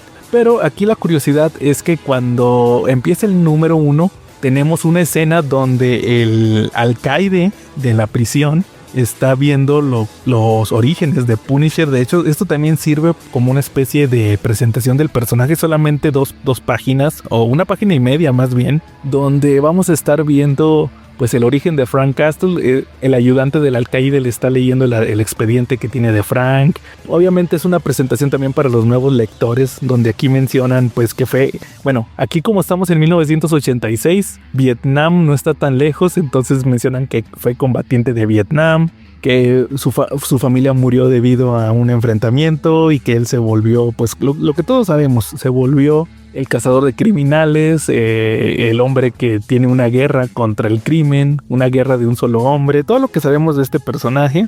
Y pues el alcaide está bastante interesado en Frank Castle. En ese momento al principio no sabemos por qué. Les digo que es cuando Frank está entrando a la prisión. Y al final de este número 1 lo que vemos es que Don Cervello y Jigsaw llegan a la oficina del alcaide, lo toman de rehén y en eso llega Frank, el cual pues también tiene una pistola que le quitó a uno de los guardias que salvó. Y vemos cómo amenaza a Don Cervello. Don Cervello le dice que baje la pistola o va a matar al alcaide. Y Punisher lo que le dice es, pues mátalo, como quiera yo te voy a matar a ti. Entonces pues esto hace dudar a Don Cervello. Frank logra inmovilizarlo para cuando llegan ya el equipo SWAT de la prisión. Inmovilizan a todos y ahí es donde tenemos pues la plática entre el alcaide y Frank Castle, donde le dicen pues que hay personas que están interesadas en Frank, quieren que él salga de la prisión. Obviamente esto no va a ser legal, o más bien va a ser todo por debajo del agua.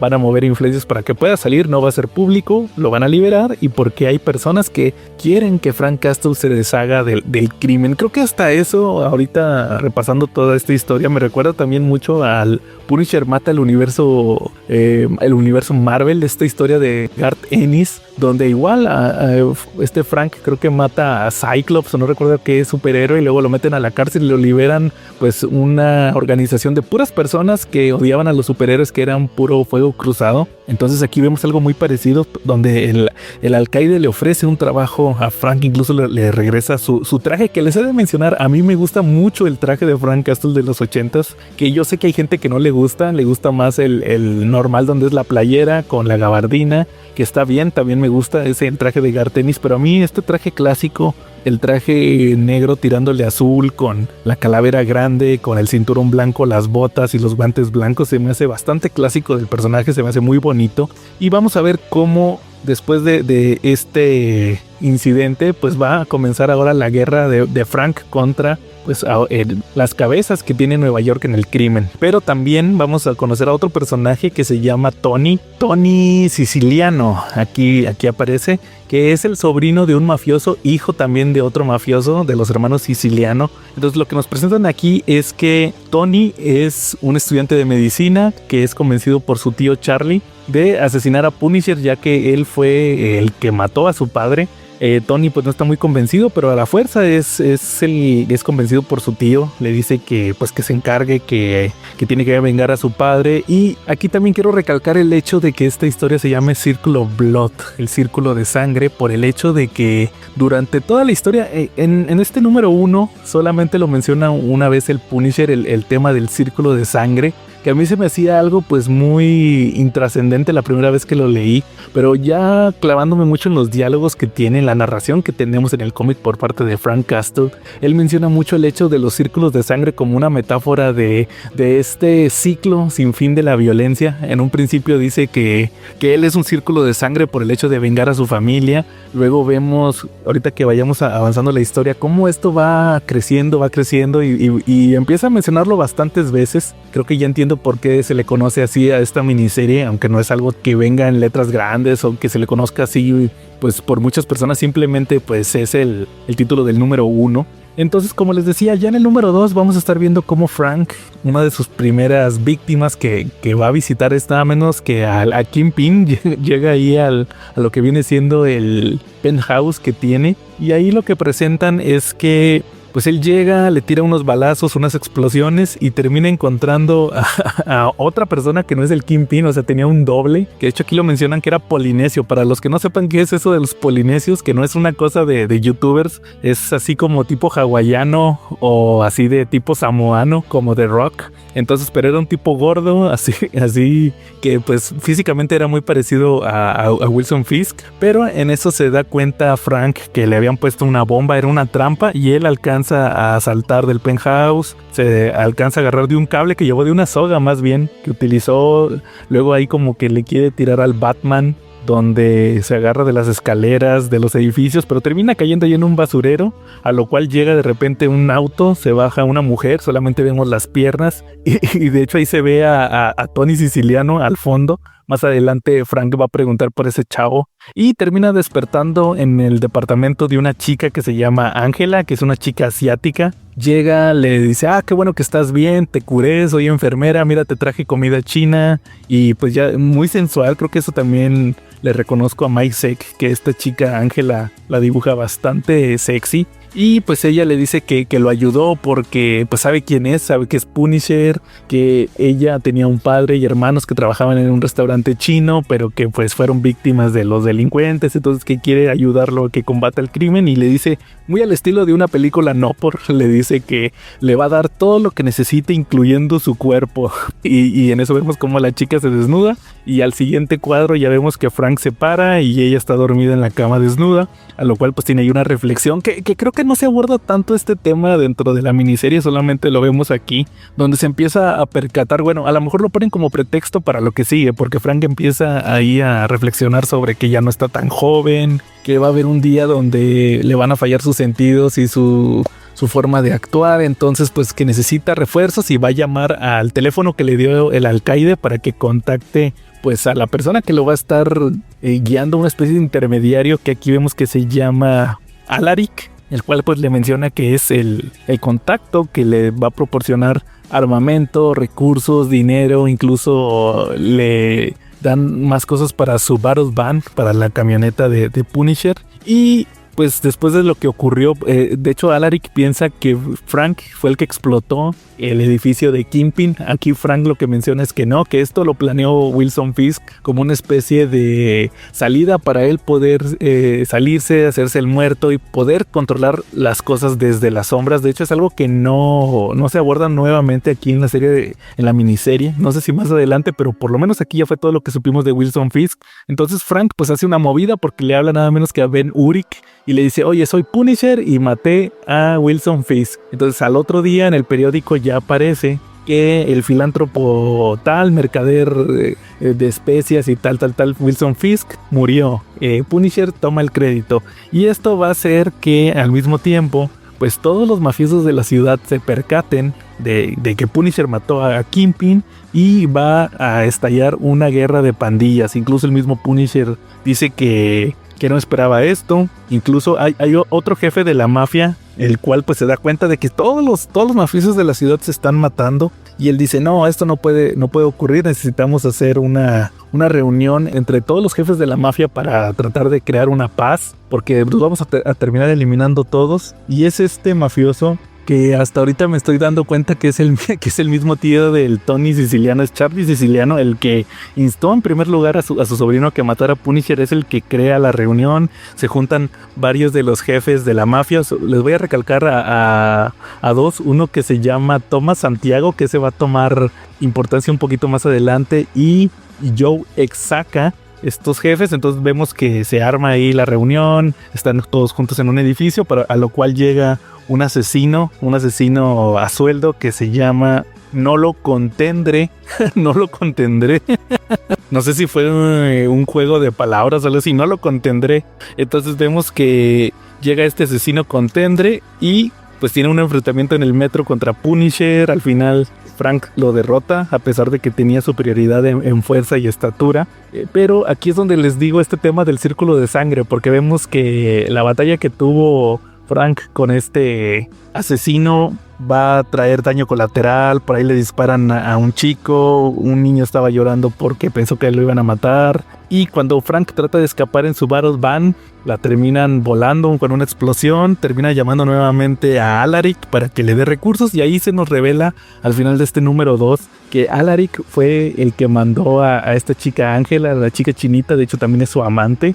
Y pues él está detrás de todo esto, él tiene ciertas intenciones con Punisher. Ya conforme va avanzando la miniserie, ya en el número 3, lo que vemos es que Punisher se lleva a este mafioso Santiago, Tomás Santiago, el que les mencioné hace poco, el cual pues la guerra de pandillas continúa, lo salva, se lo lleva y quiere que él organice otra conferencia entre mafiosos para tratar de firmar la paz. Es ahí donde ya Punisher se da cuenta de su error y menciona este tema que les dije del círculo de sangre. Incluso se lo llega a mencionar a Ángela ahí en su... Se sigue resguardando ahí con Ángela, obviamente no sabe que ella es la amante de Alaric, y le dice que, oye, ¿sabes qué? Es que siento que yo inicié esta guerra solo, pero cada vez siento que hay más círculos de sangre, hay más venganza, hay gente que está causando más daño, hay daño colateral, entonces tengo que detener todo esto. Vemos después de esto que ya Punisher se da cuenta que lo está siguiendo este chico Tony Siciliano, lo aborda, se da cuenta que es el hijo del mafioso, y ahí eso es, de hecho, en vez de eliminarle todo esto trauma más a Frank, porque se da cuenta que este es otro círculo de sangre, este chico me quiere matar porque yo maté a su padre,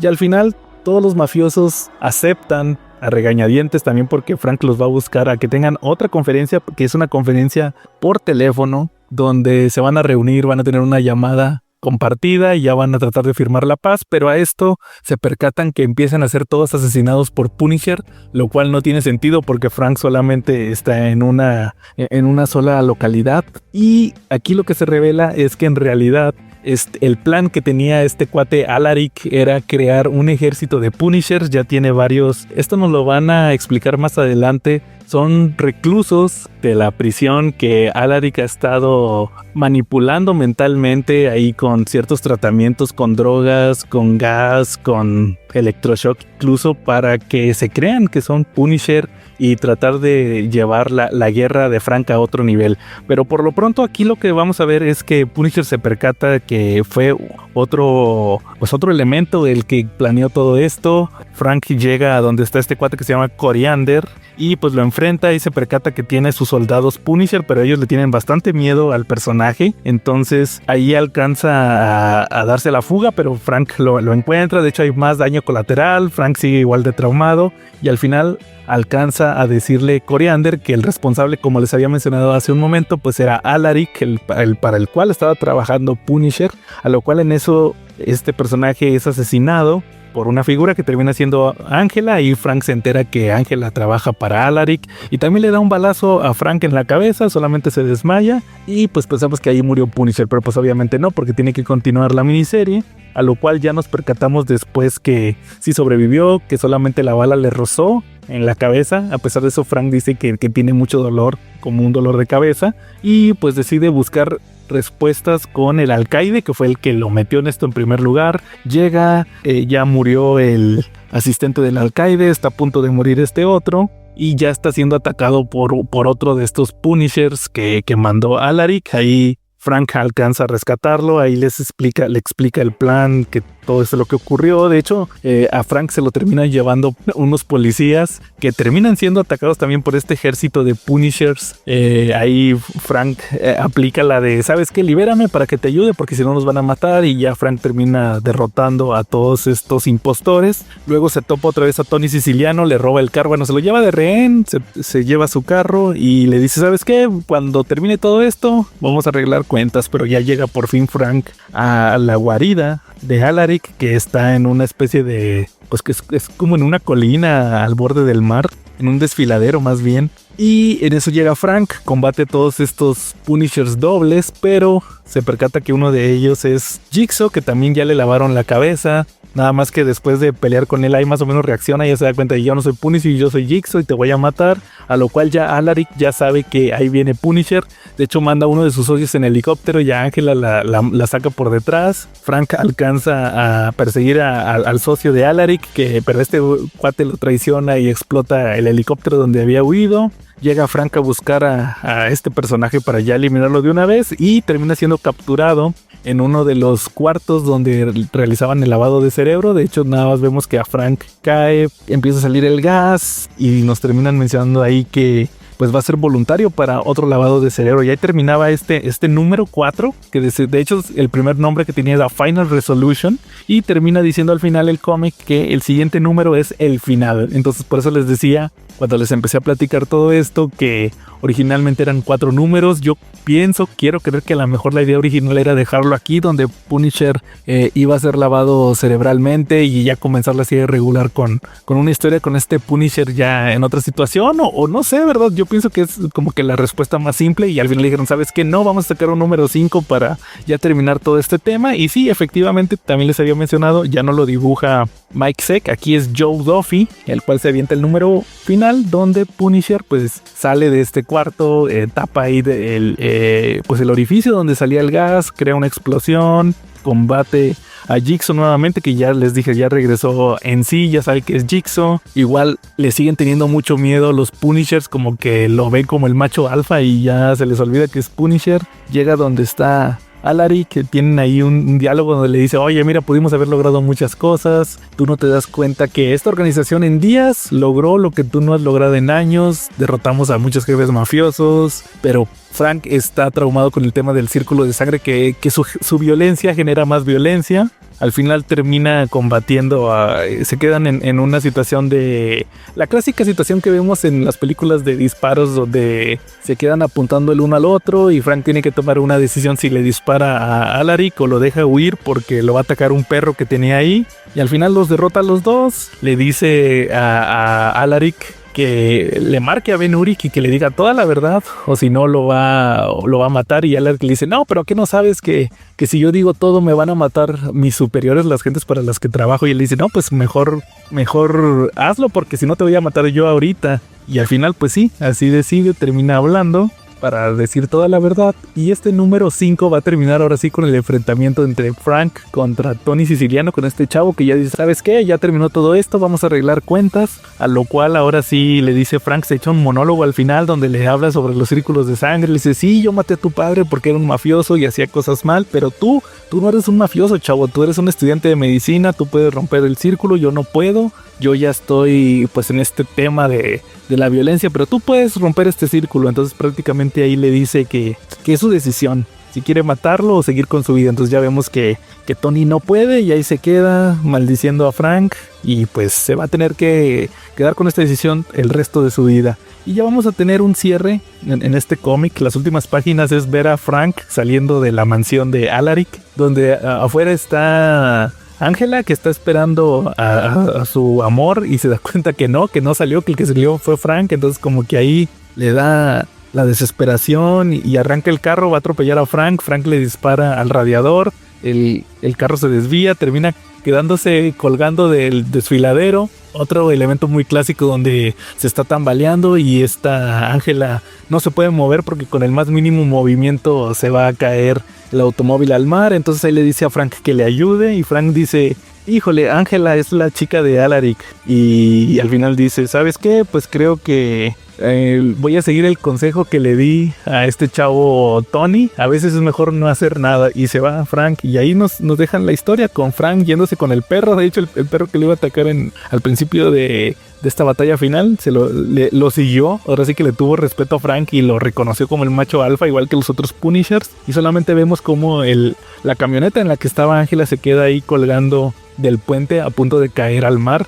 Y de ahí termina Punisher Circle of Blood. Una miniserie que sí les he de mencionar. Le reconozco bastante el hecho de que no recordaba mucho de lo que estaba ocurriendo. De hecho, lo que yo tenía más grabado era la fuga de la prisión y algunos elementos del número 2 donde le dan estos recursos a Frank para que pueda combatir el crimen, y el hecho de que se topaba esta chica Ángela que le ayudaba, lo curaba, y solamente eso creo que era lo que recordaba. No traía tan fresco todo este tema de la guerra de pandillas, del hecho de que Frank es el directamente responsable de la situación al momento de que anuncia que murió Kingpin, que eso mismo les digo, ni siquiera, solamente lo mencionan. Kingpin nunca salió en este cómic, nunca quedó claro si lo hizo. Bueno, te dan a entender que lo hizo él simplemente para fingir su muerte y que se empezaron a eliminar sus enemigos. O sea, al final Frank fue una marioneta de Kingpin, pero no abordan tanto en esto.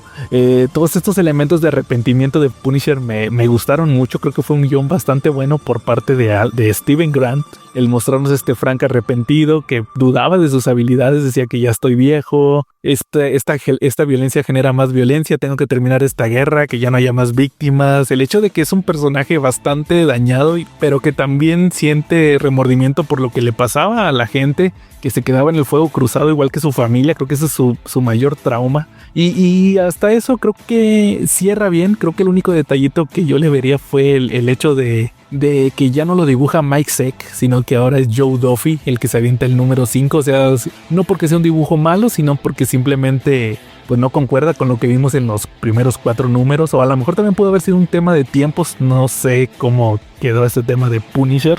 Pero es una miniserie que vale bastante la pena. Me gusta mucho Circle of Blood. Y creo que me da otra perspectiva de este personaje de Punisher, que sí les he de confesar, yo lo tenía muy encasillado como el personaje tocado, psicópata, que solamente quiere matar. Algo así como lo retrataba Mark Millar en Civil War. Así les he de decir que más o menos así siempre lo ubicaba. Y esta es una miniserie que para mí es bastante buena. Y ahora pues vamos a pasar, después de haber visto esta primera miniserie, pues nos vamos a brincar a la serie regular, que pues si van a comprar el tomo de Panini, pues ahí la edición es de ustedes si escuchan esta parte del podcast, porque sí voy a platicarles el cómic con spoilers. Tal cual, ya la serie regular de Punisher de 1987 comienza justamente con la leyenda de el número 1 de una serie ilimitada. Me parece que duró más de 90 números, y el equipo creativo de estos primeros números va a ser justamente Mike Baron con el arte de Klaus Jansson. Yo en lo personal nunca había leído estos números, tenía muchas expectativas después de haber releído el Circle of Blood, y ahorita que estuve revisando esta serie les puedo decir que los 7 números que leí, que son los que en teoría va a publicar Panini en ese hardcover, la verdad es que están buenísimos, son muy de la época. Historias muy centradas en los 80s, leyendo un poco más de lo que comentaban de la publicación de esta serie. Sí vi que ellos mismos mencionaban, los creativos, que a lo mejor iban a tener problemas con el Comics Code Authority por los temas que iban a tocar. Y la verdad es que también el hecho de que se publicaran estos cómics de Punisher, no se comenzaron publicando mensuales, se publicaban cada 6 semanas, cada mes y medio. Entonces también creo que fue un tipo de estudio o análisis que realizó Marvel de ver si iban a funcionar estos cómics, que sí se alejan mucho del tema de los superhéroes. Realmente Punisher aquí me parece que está a otro nivel, casi un nivel tipo Vértigo, lo que veríamos posteriormente en Vértigo. Ya tal cual, la primera historia más bien que vamos a tener aquí con Punisher va a ser centrada en drogas, que me resulta también bastante chistoso ver que utilizan palabras tal cual como cocaína. Desconozco cómo le habrán hecho en Editorial Beat cuando publicaron estos números, cómo le hizo J.G. Holguín para poner esas palabras. Seguramente le hizo como cuando platiqué lo de Batman, las 10 noches de la bestia, que hicieron una traducción ahí, seguramente dijo aquí en Punisher, y los pillos traían su mercancía o algo así, en vez de decir que no, que los dealers traían su cocaína y no sé qué. Entonces aquí tal cual la primera historia van a ser los primeros 2 números de esta serie de Punisher, y lo que nos van a platicar aquí es que Frank Punisher está investigando uno de estos negocios donde venden drogas, estas casas abandonadas donde usualmente está llena de drogadictos y ahí llegan a comprar la mercancía. Entonces él se hace pasar por una persona, un vagabundo, para que lo asalte un adicto. De hecho le da ahí un navajazo, pero no se dio cuenta que Punisher traía el Kevlar. Entonces lo sigue hasta esta casa abandonada donde está el negocio, utiliza una bazooka, una ballesta y termina ahí deteniendo toda la operación. Al final interroga a un junkie para poderle sacar la sopa de quién es el encargado de aquí, quién es la persona que maneja todo esto. Le da los nombres del vendedor principal, el que abastece a todos estos junkies, y después de esto Punisher se va a regresar a su guarida, que creo que aquí es donde tenemos, no estoy muy seguro, pero aquí tenemos, quiero creer que es la primera vez que el Punisher menciona el diario de guerra. Empieza a grabar sus experiencias para darnos un flashback que nos explica por qué estaba siguiendo pues a estos drogadictos y a estos narcotraficantes. Y lo que nos van a platicar es que unos días antes fue contactado por, pues más que un amigo, como un compañero que estuvo con él en Vietnam, el cual lo invitó a una especie de mausoleo o de monumento que existe a los soldados que murieron en Vietnam. Y le dice que, ¿te acuerdas de este cuate? Se llama Curtis Hoyle, este otro compañero que murió en Vietnam. Le dice, ¿te acuerdas de Curtis Hoyle? Pues me habló hace 2 días para ofrecerme un trabajo. Este ex compañero de Punisher, el que lo mandó a llamar, era piloto, se llamaba Bruce Ayres. Entonces le dice, ¿sabes qué?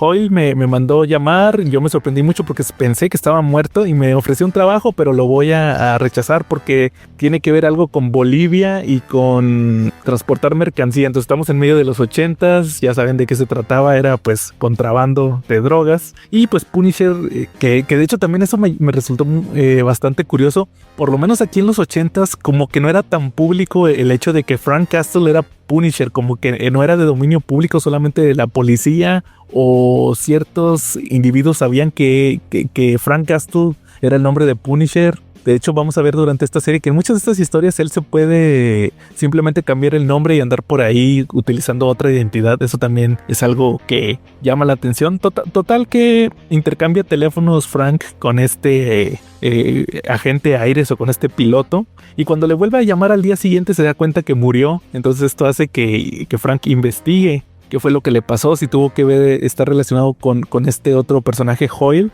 Y Punisher se va a infiltrar, va a continuar investigando el caso de las drogas ahí en la ciudad.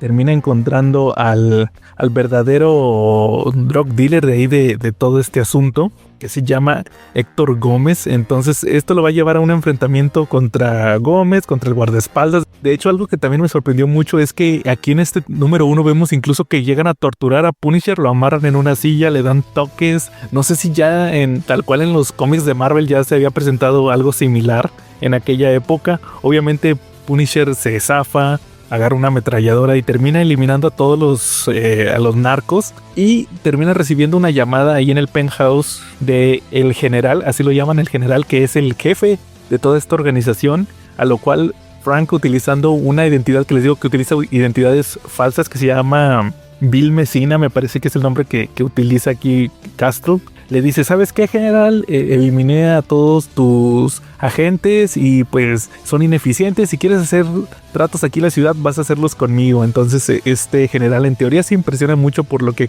hizo. En teoría este general se impresiona mucho por lo que realizó Punisher y lo invita a que vaya a Bolivia.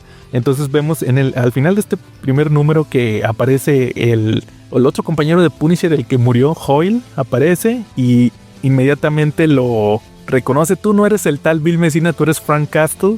Tampoco sabía que era Punisher y se lo lleva a Bolivia, que es el nombre que tiene el segundo número, Bolivia. Y vamos a ver aquí en este segundo número una combinación de, vamos a decirlo así, de cara cortada con Rambo 2, porque lo que nos van a presentar es que Punisher llega a Bolivia, se ve frente a frente con el general, que termina siendo en realidad no era un narcotraficante sudamericano, era un general vietnamita, se llama, aquí déjenme les digo, es el general Burtik Van Tran de Vietnam. De hecho, Frank sí lo conocía. Ya más adelante, al final del número, nos explican que este general mató a otro amigo de Frank y que Frank siempre le agarró coraje. Entonces, pues él está ahora encargado de llevar la mercancía a Estados Unidos. Frank se quiere vender en un principio como alguien que quiere hacer tratos y termina encontrando que, igual que ocurría en Cara Cortada, por eso les digo que como que está muy inspirado en esto, tienen atrapado a un agente de la CIA que estaba de doble agente. Es el agente Valencia y Frank al final lo termina salvando, huye con él a la jungla y pues se preparan para hacer un contraataque contra el general. De hecho el Punisher se pone un traje bien chido, me gustó mucho, que nada más se pone la calavera con botas militares, pantalón militar y se ve bien padre ese diseño. Y pues se regresa a atacar a su compañero Hoyle, también al general, y tiene ya un enfrentamiento final contra este general. Como les dije, ahí revelan que Frank siempre le tuvo coraje porque en la guerra de Vietnam eliminó a un compañero de él, a un amigo. Y al final vemos cómo efectivamente ya da un cierre a toda esta etapa, pero sí se lleva el dinero. Eso fue algo que me llamó también mucho la atención, que dice, yo me llevé todos los recursos que encontramos aquí en esta operación. ¿Por qué? Porque lo va a necesitar para financiarse durante todo este run que vamos a estar viendo. También, antes de continuar con los siguientes números, sí, les mencionaba que estas historias sí son muy de la época, sí son muy hijos de su tiempo por el hecho de que son temas que están en los 80s, como este que les menciono del narcotráfico, del tema sudamericano. Luego también vamos a ver sectas, ahorita lo vamos a platicar, vamos a ver grupos extremistas, terrorismo, todo lo que vamos a estar viendo por lo menos en estos primeros 7 números de Punisher. Pero también el hecho de que mencionan tanto a Vietnam, es algo que les mencionaba hace rato, y yo recuerdo que también hace pocos años, se publicó este cómic de ¿cómo era? La historia del universo Marvel, que dibujó Javier Rodríguez, me acuerdo. Creo que lo escribió Mark Waid, si no me falla la memoria, que deben de recordar que Smash lo publicó en formato grande, eran en formato tabloide, donde incluso ya para poder homologar todas estas guerras, también Iron Man ocurrió en Vietnam, varios personajes tuvieron su origen ahí, entonces mejor deciden homologarlo y ya no existe tal cual en el universo Marvel que haya personajes que tengan su origen en Vietnam, sino que se inventan por ahí una guerra, se inventan un país chino, así un país asiático, y se inventan una guerra para poder irla moviendo en el tiempo, para que los personajes no estén tan alejados y no se vean tan viejos. Entonces al final Punisher fue a esta guerra, ya no va a Vietnam, sino que va a esta otra guerra ficticia para poder que no esté tan obsoleto o tan viejo el personaje. Total que después de estos primeros 2 números, ahora vamos a tener el número 3 que lleva el nombre de El Diablo Vino de Kansas, donde, como les mencionaba, Punisher se llevó un dinero después de todo lo que hizo ahí en Bolivia y pues decide que va a comprar otra propiedad, otro almacén para poderse esconder. Anda por ahí es otro estado, ya no está en Nueva York, es uno de estos estados que está cerca de Kansas, no es tal cual Kansas, pero sí está cerca, es uno de los estados vecinos. Total que Frank, mientras está comprando o viendo ahí con un agente inmobiliario para poder conseguir un almacén, termina siendo testigo de un asalto a un banco. Él entra en acción, persigue a los asaltantes, ahí se da cuenta que algunos de ellos están muy bien entrenados. Dice, este grupo se entrenó, se preparó para realizar el asalto y saben de armas. Total que al final los termina inhabilitando a todos, incluso combate a un francotirador y le termina también sacando la sopa de que pues está trabajando para una persona en específico, a un coronel que se llama el coronel Joseph Fryer, que según lo que le menciona este francotirador es que va a iniciar una revolución en Estados Unidos. Frank termina teniendo que abandonar su camioneta, es algo que también va a tener consecuencias más adelante, su battle van, y se lleva una motocicleta de bueno, aquí no me quedó claro si era una motocicleta de él o era una motocicleta de estos asaltabancos. Total que va a buscar a este Joseph Fryer, lo encuentra en Kansas y pues se presenta con un nombre falso. Se hace llamar Mr. Groech y pues le dice que, oiga, me dijeron que usted sabe algo de inmobiliaria. Casualmente sabía del tema inmobiliario, le dice que quiere conseguir un lugar para él. Y pues platicando con este tipo, con este coronel Joseph Fryer, pues se da cuenta que en realidad es una especie de neonazi, un jefe de un grupo, empieza a tirarle a las etnias, habla de los judíos, dice, no, es que América se fundó por blancos cristianos, entonces hay que regresar al país a la gloria de estos grupos. Entonces lo que va a hacer ahí Frank es seguirle la corriente hasta que lo embosca en un terreno que tenía Joseph Fryer, le saca ahí una pistola y pues lo quiere amedrentar, pero llega el ejército privado de Fryer, tienen ahí un combate con Punisher donde incluso Frank le termina lanzando unas serpientes a uno de estos seguidores y inmediatamente se pone al ataque contra Joseph Fryer, que termina siendo un experto, ya se parece, me recuerda a uno de estos personajes de Metal Slug, porque trae todo el look, y combate contra Punisher, se avientan granadas, y al final Frank lo derrota, lo inhabilita, le pone ahí una trampa con diésel de un camión que tenía ahí, y lo termina prendiendo en fuego a este coronel. De hecho, al final incluso Frank se avienta un chiste bastante de humor negro donde dice, ahora sí eres un verdadero coronel del sur porque estás todo frito, haciendo pues ahí el comentario referente al coronel Sanders. Y les digo, tocan todos estos temas que usualmente no veríamos en un cómic. Aquí tocaron el racismo, los grupos extremistas neonazis que quieren regresar a Estados Unidos a que sea grande otra vez, nada que ver con la realidad actual.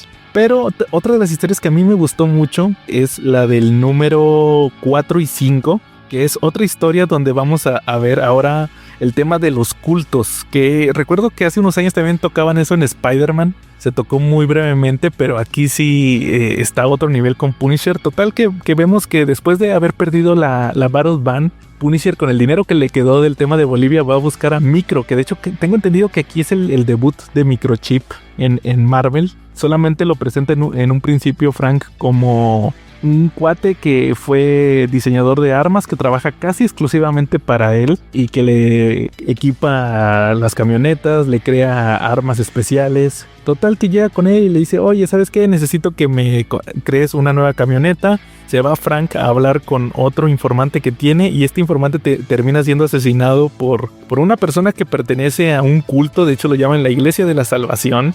Entonces hablando con Microchip le dice, no te metas con esos tipos de la Iglesia de la Salvación, son una especie de culto. Y luego también Frank termina recibiendo información del hijo de Microchip, que ya más adelante se refieren a él como Microchip Jr., que es el hacker. El papá es el que le diseña las armas y el hijo es el que se infiltra en las bases de datos para crear la identidad de esa Punisher. Total que el Microchip Jr. le dice, ¿sabes qué? Te puedo contactar con una persona que tiene resentimiento contra esta Iglesia de la Salvación, a lo mejor te puede ayudar. Y ahí vemos que Frank termina contactando a un oficial de policía que se llama Frank Loomis, el cual como que en un principio no quiere hablar con él, ya después Frank lo convence y Frank Loomis le dice que su esposa está metida en ese culto, lo abandonó y pues que tiene bastante resentimiento contra una figura que lo llaman el reverendo, que luego lo vamos a conocer como Sammy Smith. Total que Frank arman un plan donde Frank se va a hacer pasar por un vagabundo de esos típicos soldados que regresan de Vietnam y que viven en la calle. Llega a la iglesia, como que lo quieren echar porque huele mal y todo eso, y en eso llega el oficial Loomis que se hace pasar por un psicópata que viene, vengo a recuperar a mi esposa con una ametralladora. Total que Frank va a fingir que rescata a todos ahí en la iglesia, lo salva del oficial Loomis, lo echa para afuera y en agradecimiento le dice, no hermano, qué bueno eres, mira, te vamos a dar de comer y queremos que veas al reverendo, él te quiere conocer debido a que salvaste a la congregación. Y ahí es donde Frank conoce a este personaje que pues es literalmente un líder sectario que empieza a convencerlo. Luego más adelante vemos que le encarga a Frank una misión donde van a recuperar unos videos que un reportero tomó de las acciones que realizaba la secta. Es como una especie de reportaje que los va a afectar mucho. Frank le terminan disparando por un error y el reverendo lo cura. De hecho, esta parte del cómic me recordó mucho a un meme que está actualmente de The Rock. No sé si lo han visto en Facebook y así en Twitter. Un meme de The Rock con Cody Rhodes, donde le hizo ahí unos toqueteos medio extraños y ponen ahí en el meme la bandera de LGBT. Total que el Frank se trauma mucho porque lo cura el reverendo y luego se la vive pensando, su toque. Entonces como que se queda así muy traumado y me quedé pensando si Punisher era LGBT. Total que incluso el reverendo manda a la esposa del oficial Loomis a que lo cuide, Frank se entera que es su esposa.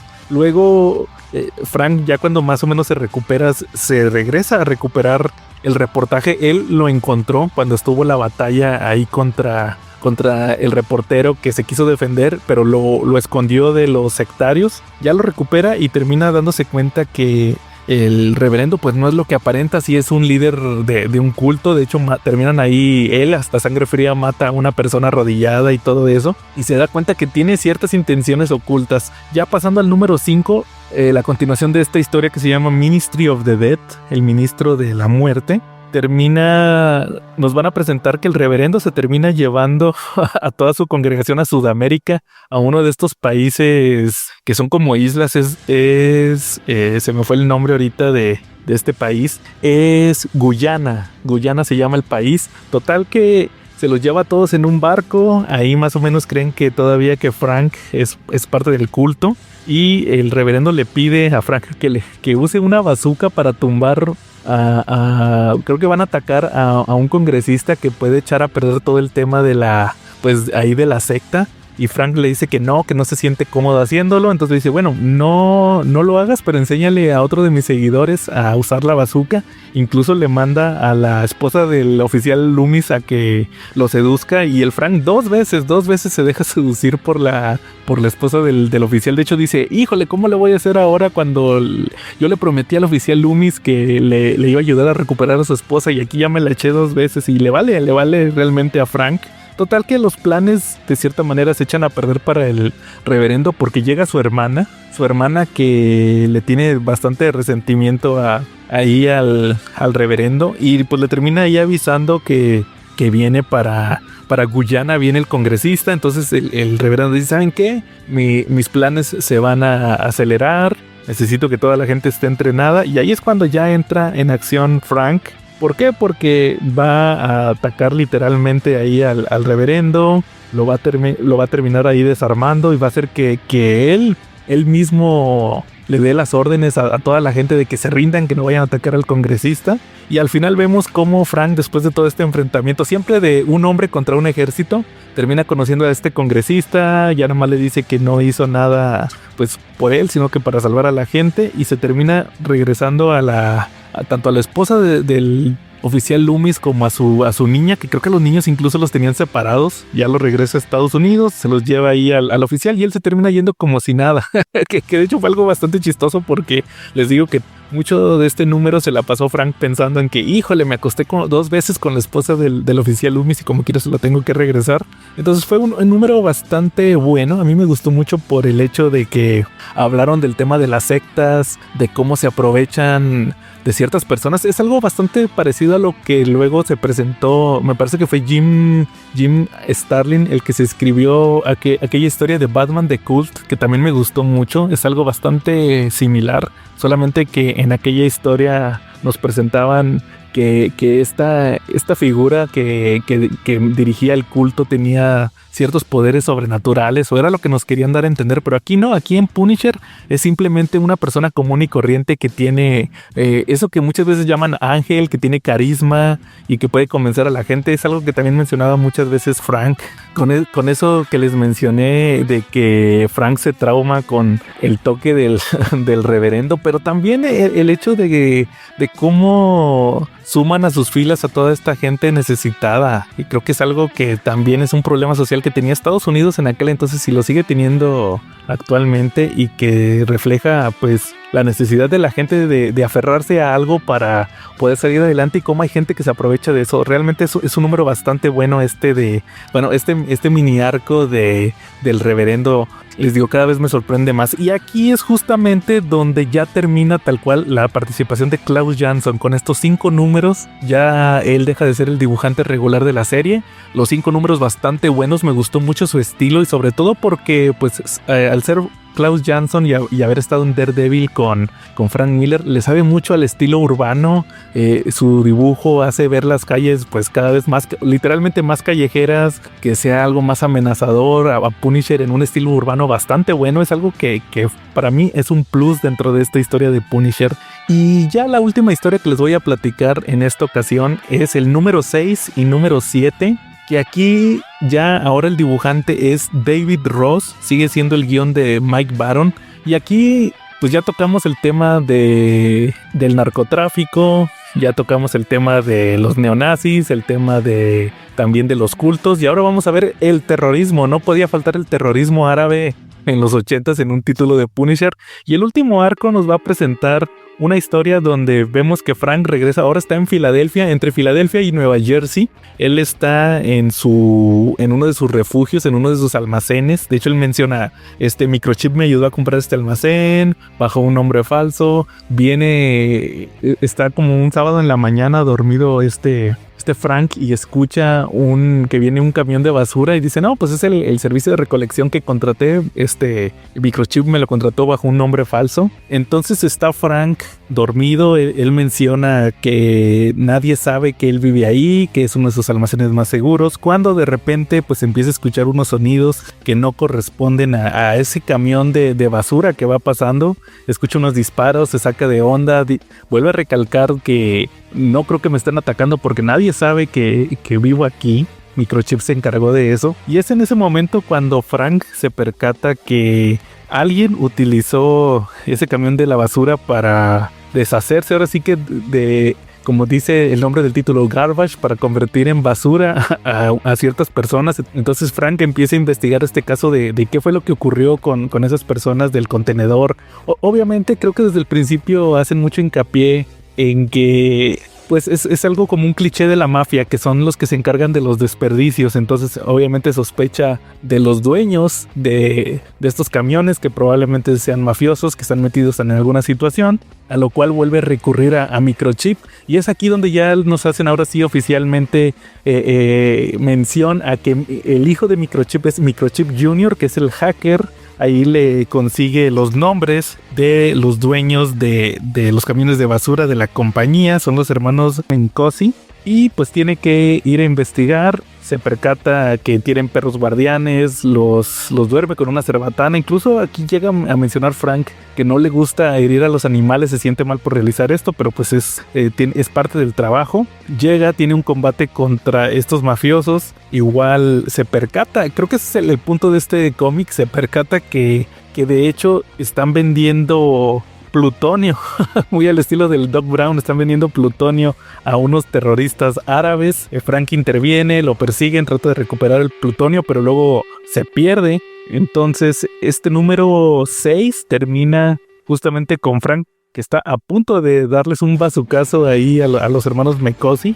Pero el detalle es que ya en el número 7, que es la terminación de esta historia, nuevamente con el arte de David Ross, vamos a ver cómo Frank alcanza a escapar, se topa con un agente de la CIA que le pregunta que si es Mossad. Ese es otro punto antes de continuar con la historia que también me gustaría mencionarles, que en estos 7 números que leí de Punisher, en todos lo confundieron. Todo el mundo pensaba que era agente de la CIA o que era agente del Mossad. Y él, no soy agente, soy el Punisher. Y muchos no lo conocían. Entonces, total que Frank alcanza a escapar después de platicar con este agente de la CIA. Y al regresar a su almacén, se termina encontrando con un personaje que se llama Rose Kugel, que ella sí le dice que ella es del Mossad. Igual le enseña una placa de ahí del ejército de Israel, y pues le explica cómo se van a mover estos terroristas que los ha estado persiguiendo, que tienen planes. Ahí Frank se empieza, como estaba en Filadelfia, se percata que va a haber unas celebraciones, no sé si el 4 de julio u otra celebración. Entonces decide ir con Rose a investigar. Incluso llegan a detener a un loquito que iba a sacar una pistola, pero se percatan que él no tiene nada que ver con el tema del plutonio robado, para posteriormente seguir investigando. Y al final es cuando ya Frank y Rose logran nuevamente infiltrarse con los mafiosos, empiezan a tratar de razonar qué es lo que va a ocurrir con ese plutonio, y llegan a la conclusión de que va a haber una especie de premiación, me parece que era lo que iba a haber en un edificio que era parte de estos cuates de estos mafiosos que también eran dueños del servicio de recolección de basura. Tenían capital invertido en este edificio, le dicen el Gran Plaza, creo, Gallagher Plaza.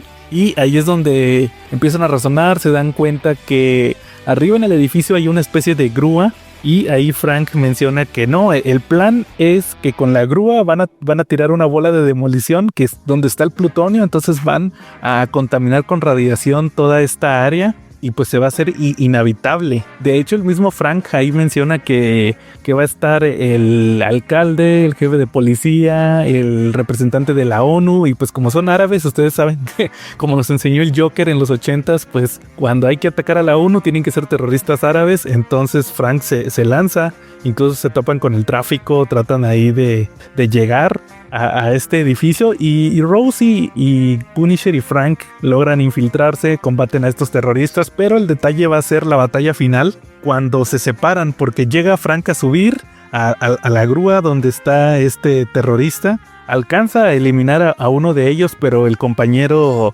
toma de rehén a esta chica Rose, pelean ahí en la grúa, muy al estilo de, ustedes se deben de acordar de aquella película de Amazing Spider-Man, la de Andrew Garfield, la escena final con las grúas, tienen ahí un combate, pero aquí no tiene un final feliz. Eso fue otro punto que me gustó, porque a Frank le alcanzan a disparar, más o menos pierde el equilibrio, luego combate esta chica Rose, la terminan aventando al vacío y Frank pues solamente alcanza a reaccionar, le da una especie de tacleada al terrorista que quedaba y pues termina cayendo ahí al precipicio. Ya al final solamente alcanza a reflexionar de que sí, pues alcanzaron a salvar la ciudad.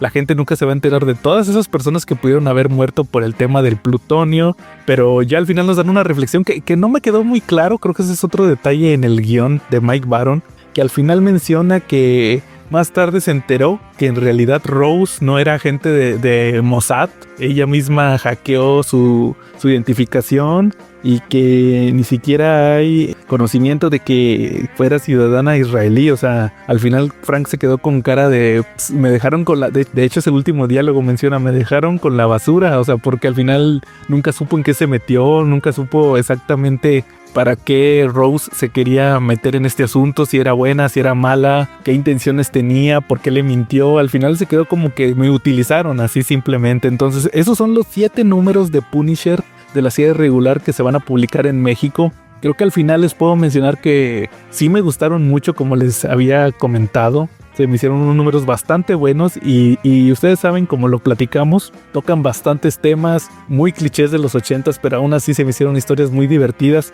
Otra curiosidad es que después de este número 7 ya entra como dibujante regular de Punisher Whilce Portacio, que fue uno de los grandes estandartes de este título, pero pues aquí lo vamos a dejar por esta ocasión con el cierre de esta participación de Klaus Jansson y estos 2 números de David Ross. Y pues prácticamente creo que con eso terminamos el episodio de esta semana. Creo que fue un episodio bastante light, que sí quería platicarles, como les dije en un principio, de algo de Marvel, y pues aproveché para leer estos cómics de Punisher que ya tenía tiempo que no leía algunos y otros no los había leído, y al final pues me pareció bastante bueno. Así que pues vamos a esperar al siguiente episodio para ver de qué toca hablar. Así que pues sin más por el momento, aquí estuvo Joe Castle y nos vemos en la próxima.